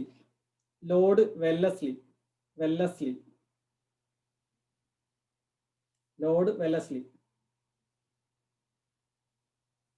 വെല്ലസ്ലി ആണ് സബ്സിഡിയറി അലയൻസ് പറഞ്ഞൊരു സിസ്റ്റം കൊണ്ടുവന്നത്. Subsidiary alliance.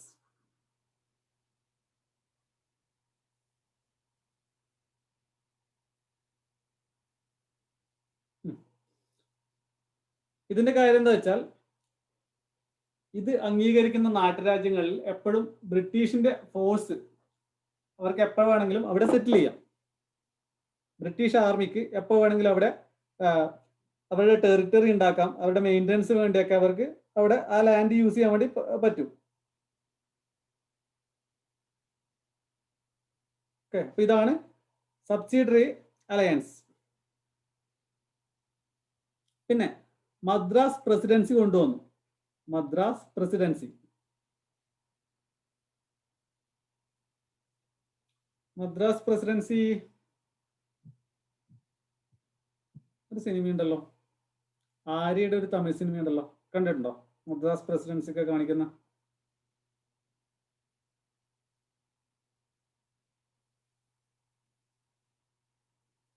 എന്താ സിനിമയുടെ പേര്? ഓർമ്മയുണ്ടോ ആർക്കെങ്കിലും? ആര്യ അഭിനയിച്ചൊരു സിനിമയുണ്ടല്ലോ, ആര്യ അലക്കുകാരനായിട്ടൊക്കെയുള്ള.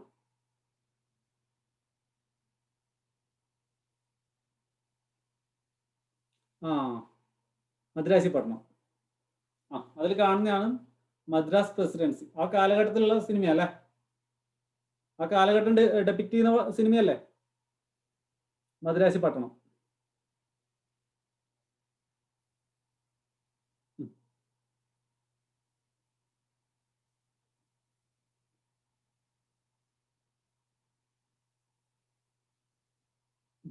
ഇനി 1800 ഫോർട്ട് വില്യം കോളേജ് സ്റ്റാർട്ട് ചെയ്തു. ഫോർട്ട് വില്യം കോളേജ് സ്റ്റാർട്ട് ചെയ്തു കൽക്കട്ടയിലാണ്. ഫോർട്ട് വില്യം കോളേജ് സ്റ്റാർട്ട് ചെയ്തത് കൽക്കട്ടയിലാണ്. നിങ്ങൾ ഇതൊക്കെ നോക്കിയാൽ മനസ്സിലാവും. ഈ governor general of Bengal start ചെയ്ത ഒരുപാട് കാര്യങ്ങളൊക്കെ എവിടെയായിരിക്കും? ബംഗാളിൽ തന്നെ ആയിരിക്കും അല്ലെ, അല്ലെങ്കിൽ കൽക്കട്ടയിൽ തന്നെ ആയിരിക്കും അല്ലെ? അത് ഐഡന്റിഫൈ ചെയ്യാൻ വേണ്ടി പറ്റുന്നില്ലേ?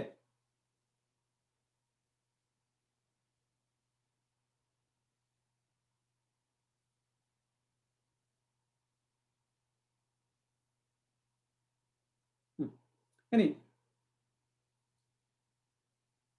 ബംഗാൾ ടൈഗർ, ബംഗാൾ ടൈഗർ എന്നറിയപ്പെടുന്ന ഗവർണർ ജനറൽ ഓഫ് ബംഗാളാണ് ആരാണ്? ലോർഡ് വെല്ലസ്ലി ആണ്. ബംഗാൾ ടൈഗർ.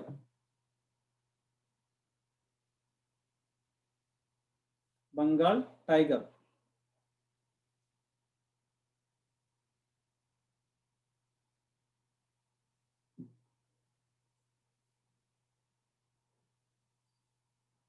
പിന്നെ പ്രസ്സിന് ആദ്യമായിട്ട് സെൻസർഷിപ്പ് കൊണ്ടുവന്നത്, പ്രസ്സിന് ആദ്യമായിട്ട് സെൻസർഷിപ്പ് കൊണ്ടുവന്നത് വെല്ലസ്ലി ആണ്.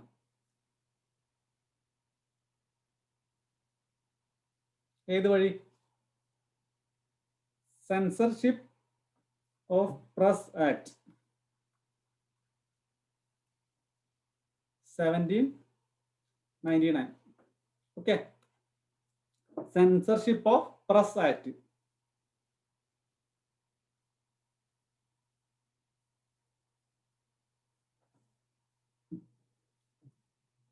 ഇനി അടുത്ത ഗവർണർ ജനറൽ ആണ് George Barlow.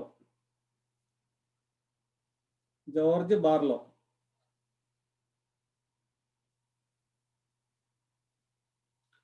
Vellore mutiny start ചെയ്തു. വെല്ലൂർ മ്യൂട്ടിനി.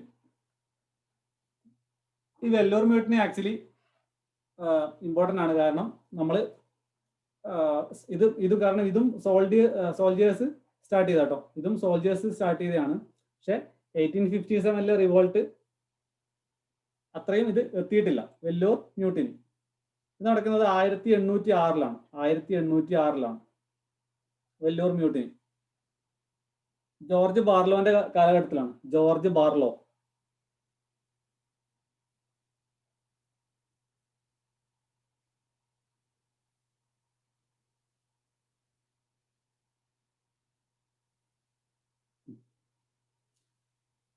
അടുത്തത് Hastings. Lord Hastings. Lord Hastings.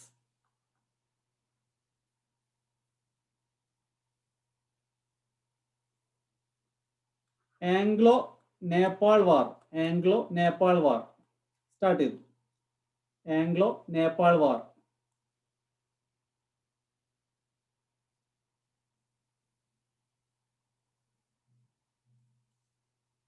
പിന്നെ ഈ ജമീന്ദാരി പോലെ ഉള്ള വേറൊന്നാണ് റിയോട്ട്വാരി സെറ്റിൽമെന്റ്. ഇത് കൊണ്ടുവന്നു. റിയോട്ട്വാരി സെറ്റിൽമെന്റ് ഇൻ മദ്രാസ് ഇത് ഇൻട്രൊഡ്യൂസ് ചെയ്തു. ഹേസ്റ്റിങ്സ് ആണ്.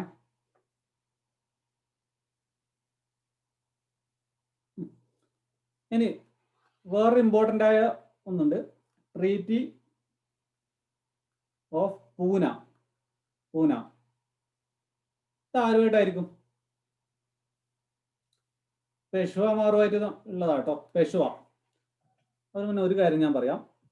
നമ്മൾ ഏൻഷ്യന്റ് ഇന്ത്യയിൽ പഠിച്ചു വരുമ്പോൾ മനസ്സിലാക്കേണ്ടതാണ്. നമ്മുടെ ഈ ഇപ്പൊ രൺവീർ സിംഗിന്റെ ഒരു സിനിമ ഉണ്ടായിരുന്നില്ലേ, എന്താ അതിന്റെ പേര്? ബാജിറാവ് മസ്താനിയാണോ രൺവീർ സിംഗിന്റെ? രൺവീർ സിംഗിന്റെ ഒരു സിനിമയില്ലേ ഇപ്പം, ബാജിറാവ് മസ്താനി അല്ലേ?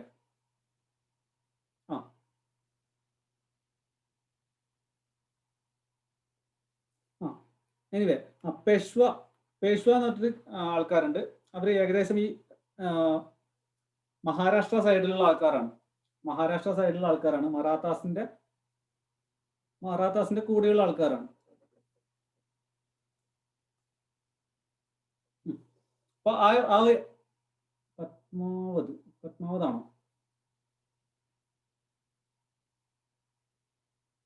ഞാൻ ഹിന്ദി സിനിമ അധികം കാണാറില്ല, പക്ഷെ എനിക്ക് പോസ്റ്ററൊക്കെ കണ്ടത് വെച്ചിട്ടാണ് ഇപ്പൊ പറയുന്നത്. എനിവേ ആ പേഷ്വാമാർ വരുന്ന ആ സിനിമയില്ലേ, പത്മാവതാണെന്ന് തോന്നുന്നു. പത്മാവതാണല്ലേ? ഓക്കെ. ആ ഒരു ഏരിയ, അപ്പൊ അവര് ഏത് സൈഡിലുള്ളതാ? മഹാരാഷ്ട്ര സൈഡിലുള്ള ആൾക്കാരാട്ടോ. അപ്പൊ അവരുമായിട്ടാണ് ട്രീറ്റി ഓഫ് പൂന ഒപ്പുവെച്ചത്. ട്രീറ്റി ഓഫ് പൂന എവിടെയാ? മഹാരാഷ്ട്രയിലല്ലേ?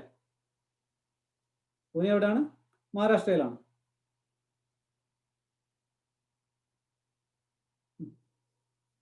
ഹേസ്റ്റിങ്സ് ആണ്.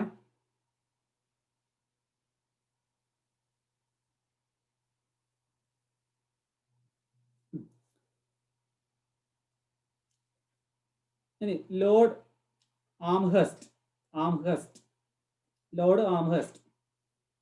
ആംഗ്ലോ ബർമീസ് വാർ സ്റ്റാർട്ട് ചെയ്തു. ആംഗ്ലോ ബർമീസ് വാർ.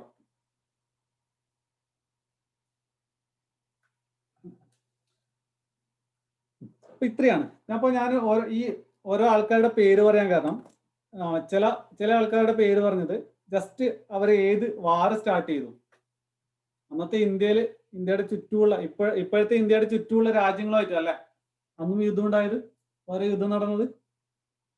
അപ്പൊ ഒന്ന് നോക്കിയേ, ആംഗ്ലോ നേപ്പാൾ വാർ നടന്നത് ആരുടെ സമയത്താ? ആംഗ്ലോ നേപ്പാൾ വാർ എന്ന് പറഞ്ഞേ. ആംഗ്ലോ നേപ്പാൾ വാർ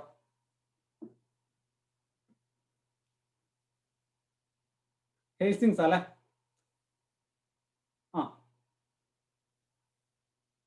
ഫസ്റ്റ് ആംഗ്ലോ മറാത്ത വാർ ആരുടെ സമയത്തായിരുന്നു?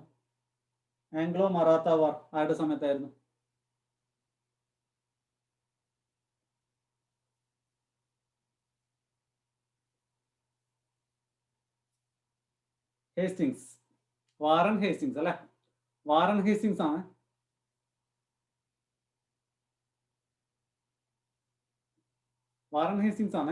പിന്നെന്താ വാറൻ ഹേസ്റ്റിങ്സിന്റെ വേറെ എന്തൊക്കെയാ? Asiatic society of Bengal start ചെയ്തു. ആരുടെ കൂടെ? Asiatic society of Bengal start ചെയ്തു വില്യം ജോൺസിന്റെ കൂടെ അല്ലെ? പിന്നെ ഫസ്റ്റ് ആംഗ്ലോ മറാത്ത വാർ നടന്നു. അതെങ്ങനെ എൻഡ് ചെയ്തത്? ആംഗ്ലോ മറാത്ത വാർ എങ്ങനെ എൻഡ് ചെയ്തത്? ട്രീറ്റി ഓഫ് സാൽബായ് അല്ലെ?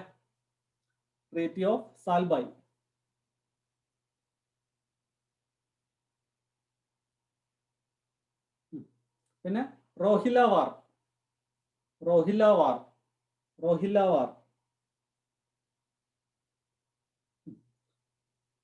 ഇനി സുപ്രീം കോർട്ട് ഇൻ കൽക്കട്ട. അത് ഇമ്പോർട്ടൻ്റ് ആണ്. Supreme court in Calcutta. അപ്പൊ ഇത്രയാണ് വാറൻ ഹേസ്റ്റിങ്സുമായിട്ട് ബന്ധപ്പെട്ട ഇത്. ഇനി ലോർഡ് കോൺവാലിസ് എന്തൊക്കെയാ ഇമ്പോർട്ടൻ്റ് ആയ കാര്യങ്ങൾ? ലോർഡ് കോൺവാലിസ്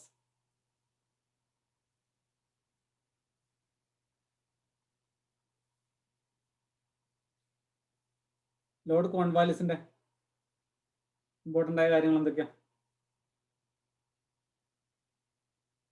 ലോസിനൊക്കെ കോഡിഫൈ ചെയ്തു അല്ലെ, ലോസ്.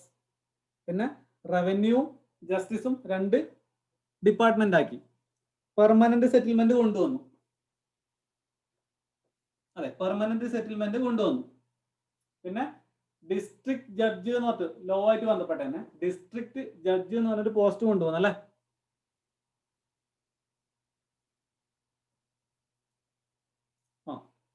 Civil services Cornwallis.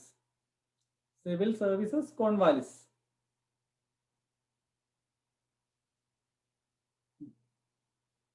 ഇനി വെല്ലസ്ലി. വെല്ലസ്ലി ആരാ? ബംഗാൾ ടൈഗർ അല്ലെ, ബംഗാൾ ടൈഗർ വെല്ലസ്ലി.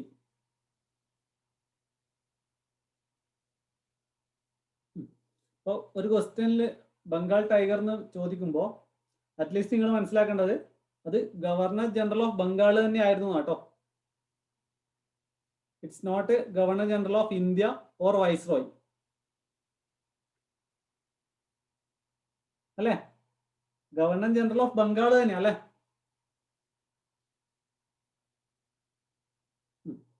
ഇനി സബ്സിഡിയറി അലയൻസ് ആരുടെ കാലത്താ? Subsidiary alliance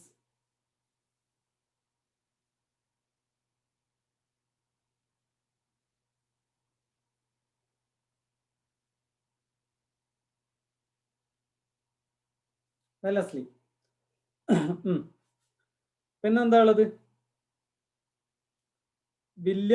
fort William college start ചെയ്തു 1800 കൽക്കട്ടയിലാണ്. പിന്നെ censorship of press act 1799. Censorship of press act 1799. Madras presidency ആരാ? മദ്രാസ് പ്രസിഡൻസി ആരാ?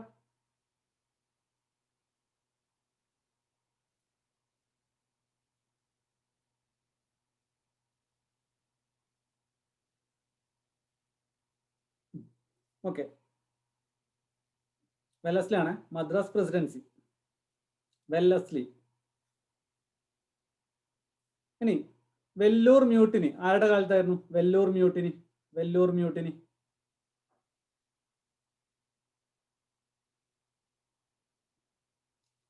ബാർലോ അല്ലെ, ബാർലോ.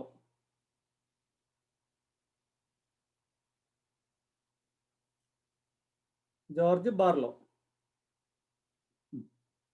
ഇനി ഒരു ലോർഡ് ഹേസ്റ്റിങ്സ് ഉണ്ടല്ലോ, ലോർഡ് ഹേസ്റ്റിങ്സ് ഉണ്ടല്ലോ, വാറൻ ഹേസ്റ്റിങ്സ് അല്ല, ലോർഡ് ഹേസ്റ്റിങ്സ്. എന്താ അദ്ദേഹത്തിന്റെ കാലഘട്ടത്തിൽ നടന്നത്? Lord Hastings Anglo Nepal war അല്ലെ, Anglo Nepal war. Anglo Burmese war ആരുടെ കാലത്തായിരുന്നു? ആംഗ്ലോ ബർമീസ് വാർ. ആംഗ്ലോ ബർമീസ് വാർ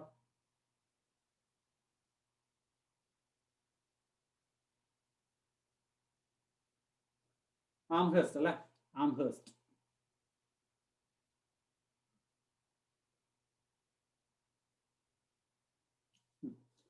ഇത്രയാണ് ഗവർണർ ജനറൽ ഓഫ് ബംഗാളിനെ പറ്റി പറയാനുള്ളത്.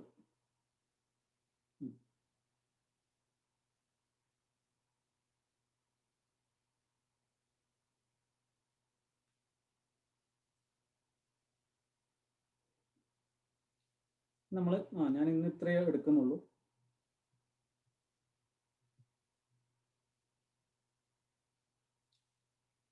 നമ്മൾ അടുത്ത ക്ലാസ്സിൽ എടുക്കാൻ പോകുന്നതിനെ പറ്റി നമുക്ക് ലിസ്റ്റ് ഉണ്ടാക്കി വെക്കാം.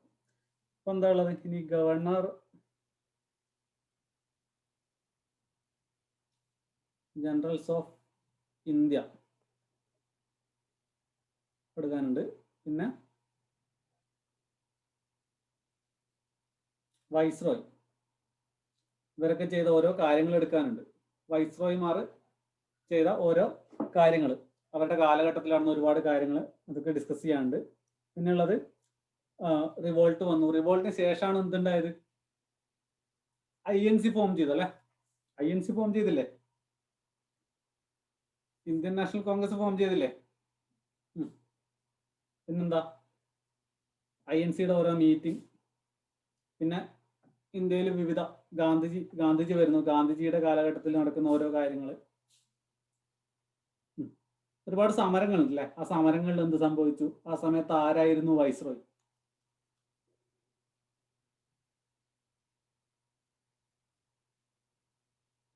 ആ സമയത്ത് ആരായിരുന്നു വൈസ്രോയ്? ഇതൊക്കെയാണ് മെയിനായിട്ട് നമ്മൾ ചോദിക്കാൻ വേണ്ടി പോകുന്നത്.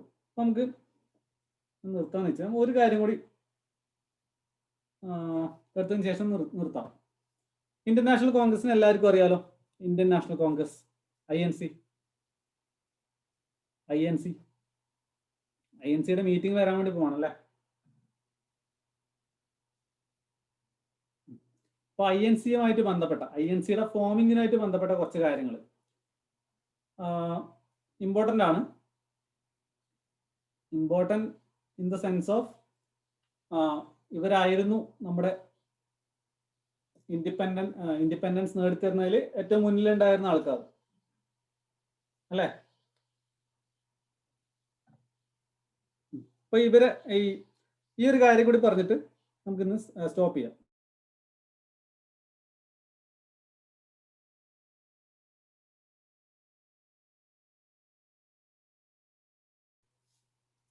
അപ്പൊ INCക്ക് മുന്നേ ഒരുപാട് സംഘടനകളൊക്കെ ഉണ്ട് കേട്ടോ. നമ്മുടെ ഇന്ത്യൻ ഇൻഡിപെൻഡൻസുമായിട്ട് ബന്ധപ്പെട്ട് ഒരുപാട് സംഘടനകളൊക്കെ രൂപീകരിച്ചിട്ടുണ്ട്. പക്ഷെ അതിനൊന്നും എന്താ പറയാ, ഇപ്പോഴത്തെ ഭാഷയിൽ പറയുകയാണെങ്കിൽ റീച്ച് ഉണ്ടായിരുന്നില്ല, അല്ലെങ്കിൽ ഫോളോവേഴ്സ് കുറവായിരുന്നു, അല്ലെങ്കിൽ അതൊന്നൊരു കോമൺ ആയിട്ട് എയിമൊന്നും ഉണ്ടായിരുന്നില്ല. ഓക്കെ, INC ആണ് ഇതിലേറ്റവും മുന്നിലുണ്ടായത്. INC ഫോം ചെയ്തത് 28 ഡിസംബറിനാണ്. 28 ഡിസംബർ 1885 ഒരു കോളേജിൽ വെച്ചിട്ടാണ് ഇത് ഫോം ചെയ്യുന്നത്. കോളേജിന്റെ പേര് ഇമ്പോർട്ടൻ്റ് ആണ്. Gokul Das Tejpal Sanskrit college, Bombay. Sanskrit college, Bombay. ഇന്ത്യയിലെ ആദ്യത്തെ പൊളിറ്റിക്കൽ പാർട്ടിയാണ്. First political party of India ആണ് INC.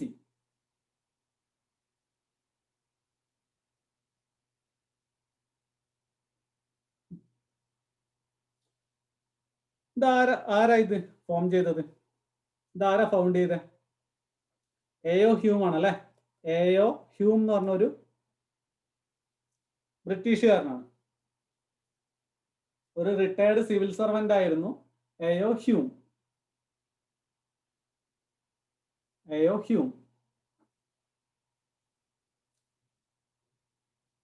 ഇതിന്റെ ഫസ്റ്റ്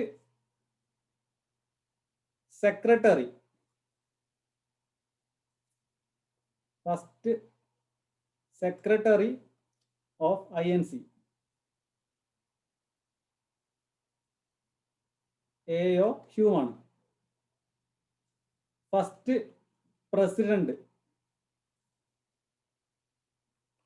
WC ബാനർജി ആണ്. നമ്മൾ ഇപ്പോഴും നിലവിലുള്ള INCയുടെ ഓൾഡർ ഫോം ആട്ടോ. ഇത് തകർന്നു പോയിട്ടൊന്നുമില്ല. ഇതിന്റെ പിന്മുറക്കാർ തന്നെയാണ് ഇപ്പോഴുള്ള സോണിയാഗാന്ധി പ്രസിഡന്റ്ഷിപ്പ് വഹിക്കുന്ന അതേ പാർട്ടി തന്നെയാണ്. WC ബാനർജി. ഒരു മാറ്റം എന്താണെന്ന് വെച്ചാൽ ആദ്യകാലങ്ങളിൽ ഇതിന് ഓരോ വർഷവും ഓരോ പ്രസിഡന്റ് ആയിരുന്നു. ഇപ്പോഴാണ് ഒരുപാട് വർഷത്തേക്ക് ഒരു പ്രസിഡന്റ് ഒക്കെ വന്നത്. ഇനി ഈ INC ആയിട്ട് ബന്ധപ്പെട്ടുള്ള എല്ലാ കാര്യങ്ങളും നമ്മൾ പഠിച്ചിരിക്കണം. INC ആയിട്ട് ബന്ധപ്പെട്ടുള്ള എല്ലാ കാര്യങ്ങളും നമ്മൾ പഠിച്ചിരിക്കണം. Indian national Congress.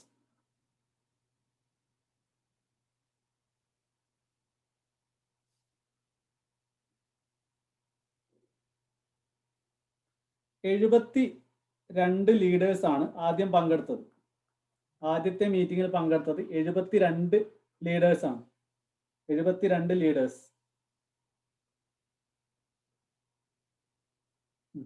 ആദ്യം ബോംബെയിൽ വെച്ചിട്ടാണ്. പിന്നെ രണ്ടാമത്തെ സെഷൻ നടന്നത് കൽക്കട്ടയിലാണ്. ഫസ്റ്റ് ബോംബെയിലും രണ്ടാമത് നടന്നത് എവിടെയാ? കൽക്കട്ടയിലുമാണ്. സെക്കൻഡ് സെഷൻ നടന്നത് കൽക്കട്ടയിലാണ്. ഓരോ സെഷനായിട്ടാണ് കേട്ടോ പറയാം. സെഷൻ ഇപ്പോൾ 1918 INCയുടെ സെഷൻ എന്നാണ് പറയുക.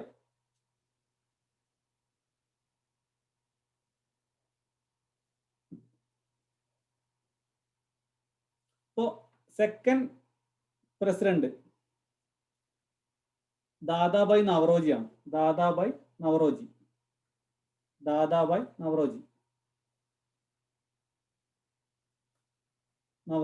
നവറോജി. സെക്കൻഡ് സെഷൻ നടന്നത് എവിടെയാ? കൽക്കട്ടയിലാണ്. കൽക്കട്ടയിലാണ്. ആദ്യം ബോംബെ, പിന്നെ കൽക്കട്ട. അപ്പോൾ ഇതുമായിട്ട് ബന്ധപ്പെട്ട് ചോദിക്കാനുള്ള ആദ്യത്തെ പാഴ്സി പ്രസിഡന്റ് ആണ്. പാഴ്സി മതം അറിയാലോ. പാഴ്സി പ്രസിഡന്റ് ആണ് ദാദാഭായ് നവറോജി.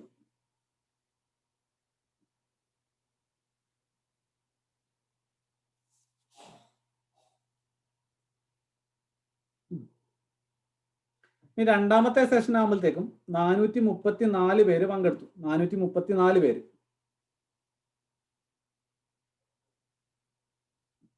ഇനി ഈ ദാദാഭായ് നവറോജിയാണ് എന്ത് കോൺഗ്രസ് നില പേര് സജസ്റ്റ് ചെയ്തത്. കോൺഗ്രസ് നില പേര് സജസ്റ്റ് ചെയ്തത് ദാദാഭായ് നവറോജിയാണ്.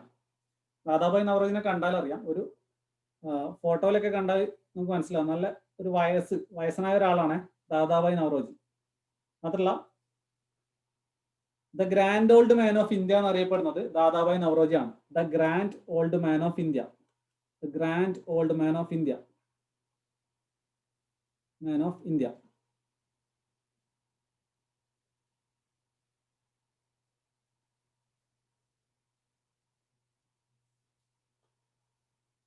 ഇനി ഈ Dadabhai Naoroji father of Indian economics ആണ്. ഇന്ത്യൻ എക്കണോമിക്സും ആണ്, ഇന്ത്യൻ പൊളിറ്റിക്സും ആണ്. Father of Indian economics. Indian economics. അപ്പോൾ ഇദ്ദേഹം 2 തിയറീസ് കൊണ്ടുവന്നിട്ടുണ്ട്. ഇത് എക്സാമിന് സ്ഥിരം ചോദിക്കുന്നതാണ്. ഇത് കണ്ടാൽ നിങ്ങളതിന് തെറ്റിക്കില്ല. Brain theory. Brain theory. ഇദ്ദേഹം കൊണ്ടുവന്ന 2 തിയറീസ് ആണ്. ബ്രെയിൻ തിയറിയും ബ്രെയിൻ വെൽത്ത് തിയറിയും. ഇത് രണ്ടും കൊണ്ടുവന്നേരാ? ദാദാഭായ് നവറോജി.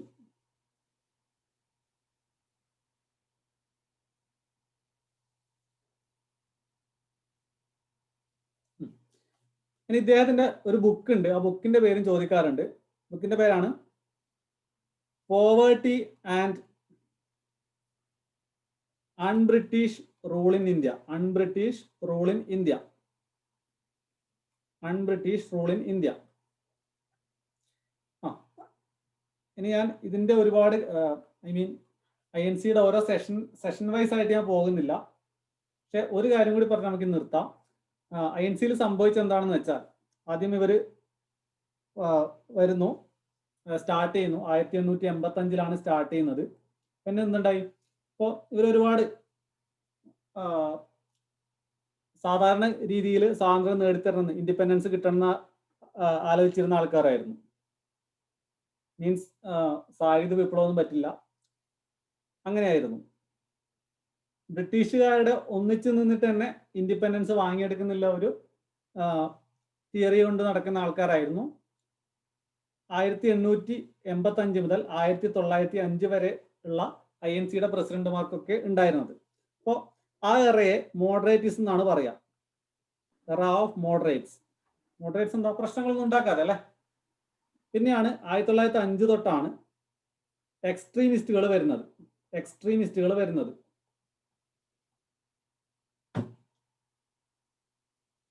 ഗോപാലകൃഷ്ണ ഗോഖലെ പോലുള്ള എക്സ്ട്രീമിസ്റ്റുകൾ വരുന്നത് 1905 ശേഷമാണ്. പിന്നെ ഇത് 1917 വരെ നീണ്ടു നിന്നു. ഈ 1917 ശേഷമാണ് ഗാന്ധിയൻ എറ വരുന്നത്. ഗാന്ധിയൻ എറ 1900. ഈ 3 കാലഘട്ടം ഒന്ന് ഓർമ്മിച്ച് നോക്കണേ. 1905, 1917 ഗാന്ധിയൻ എറ വരുന്നത്. ഓക്കെ.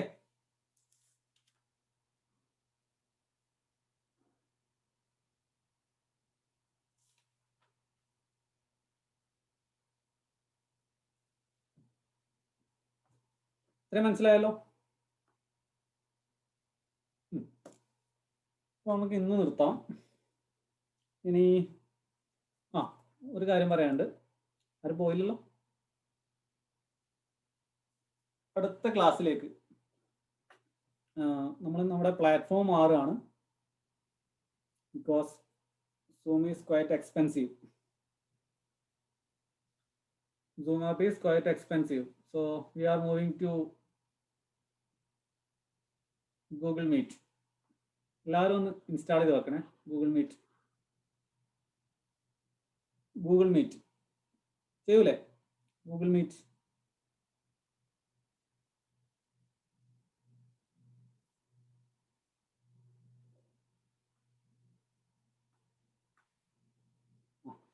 മീറ്റ് ഒന്ന് ഇൻസ്റ്റാൾ ചെയ്ത് വെക്കണം. പിന്നൊന്ന് പറയാനുള്ളത്,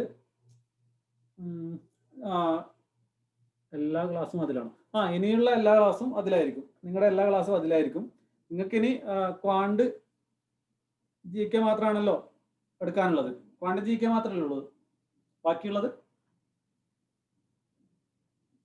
ക്വാണ്ട് എത്ര ടോപ്പിക്കാണെന്ന് അറിയില്ല. ഇനി എനിക്ക് GK തീർക്കാനുള്ളത് medieval history, Indian history, polity, ഈ 3 ടോപ്പിക്കാണ് തീർക്കാനുള്ളത്.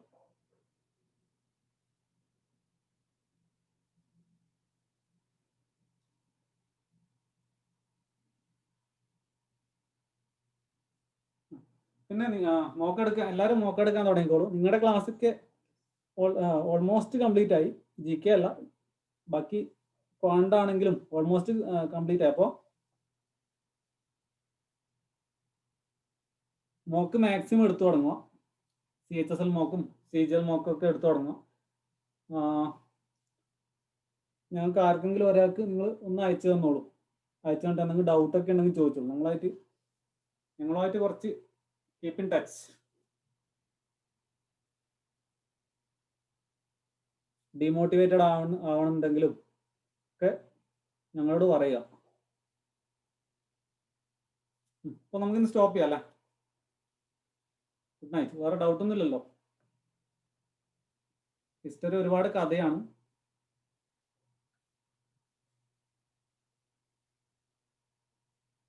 Good night. ഡൗട്ടൊന്നും ഇല്ലല്ലോ?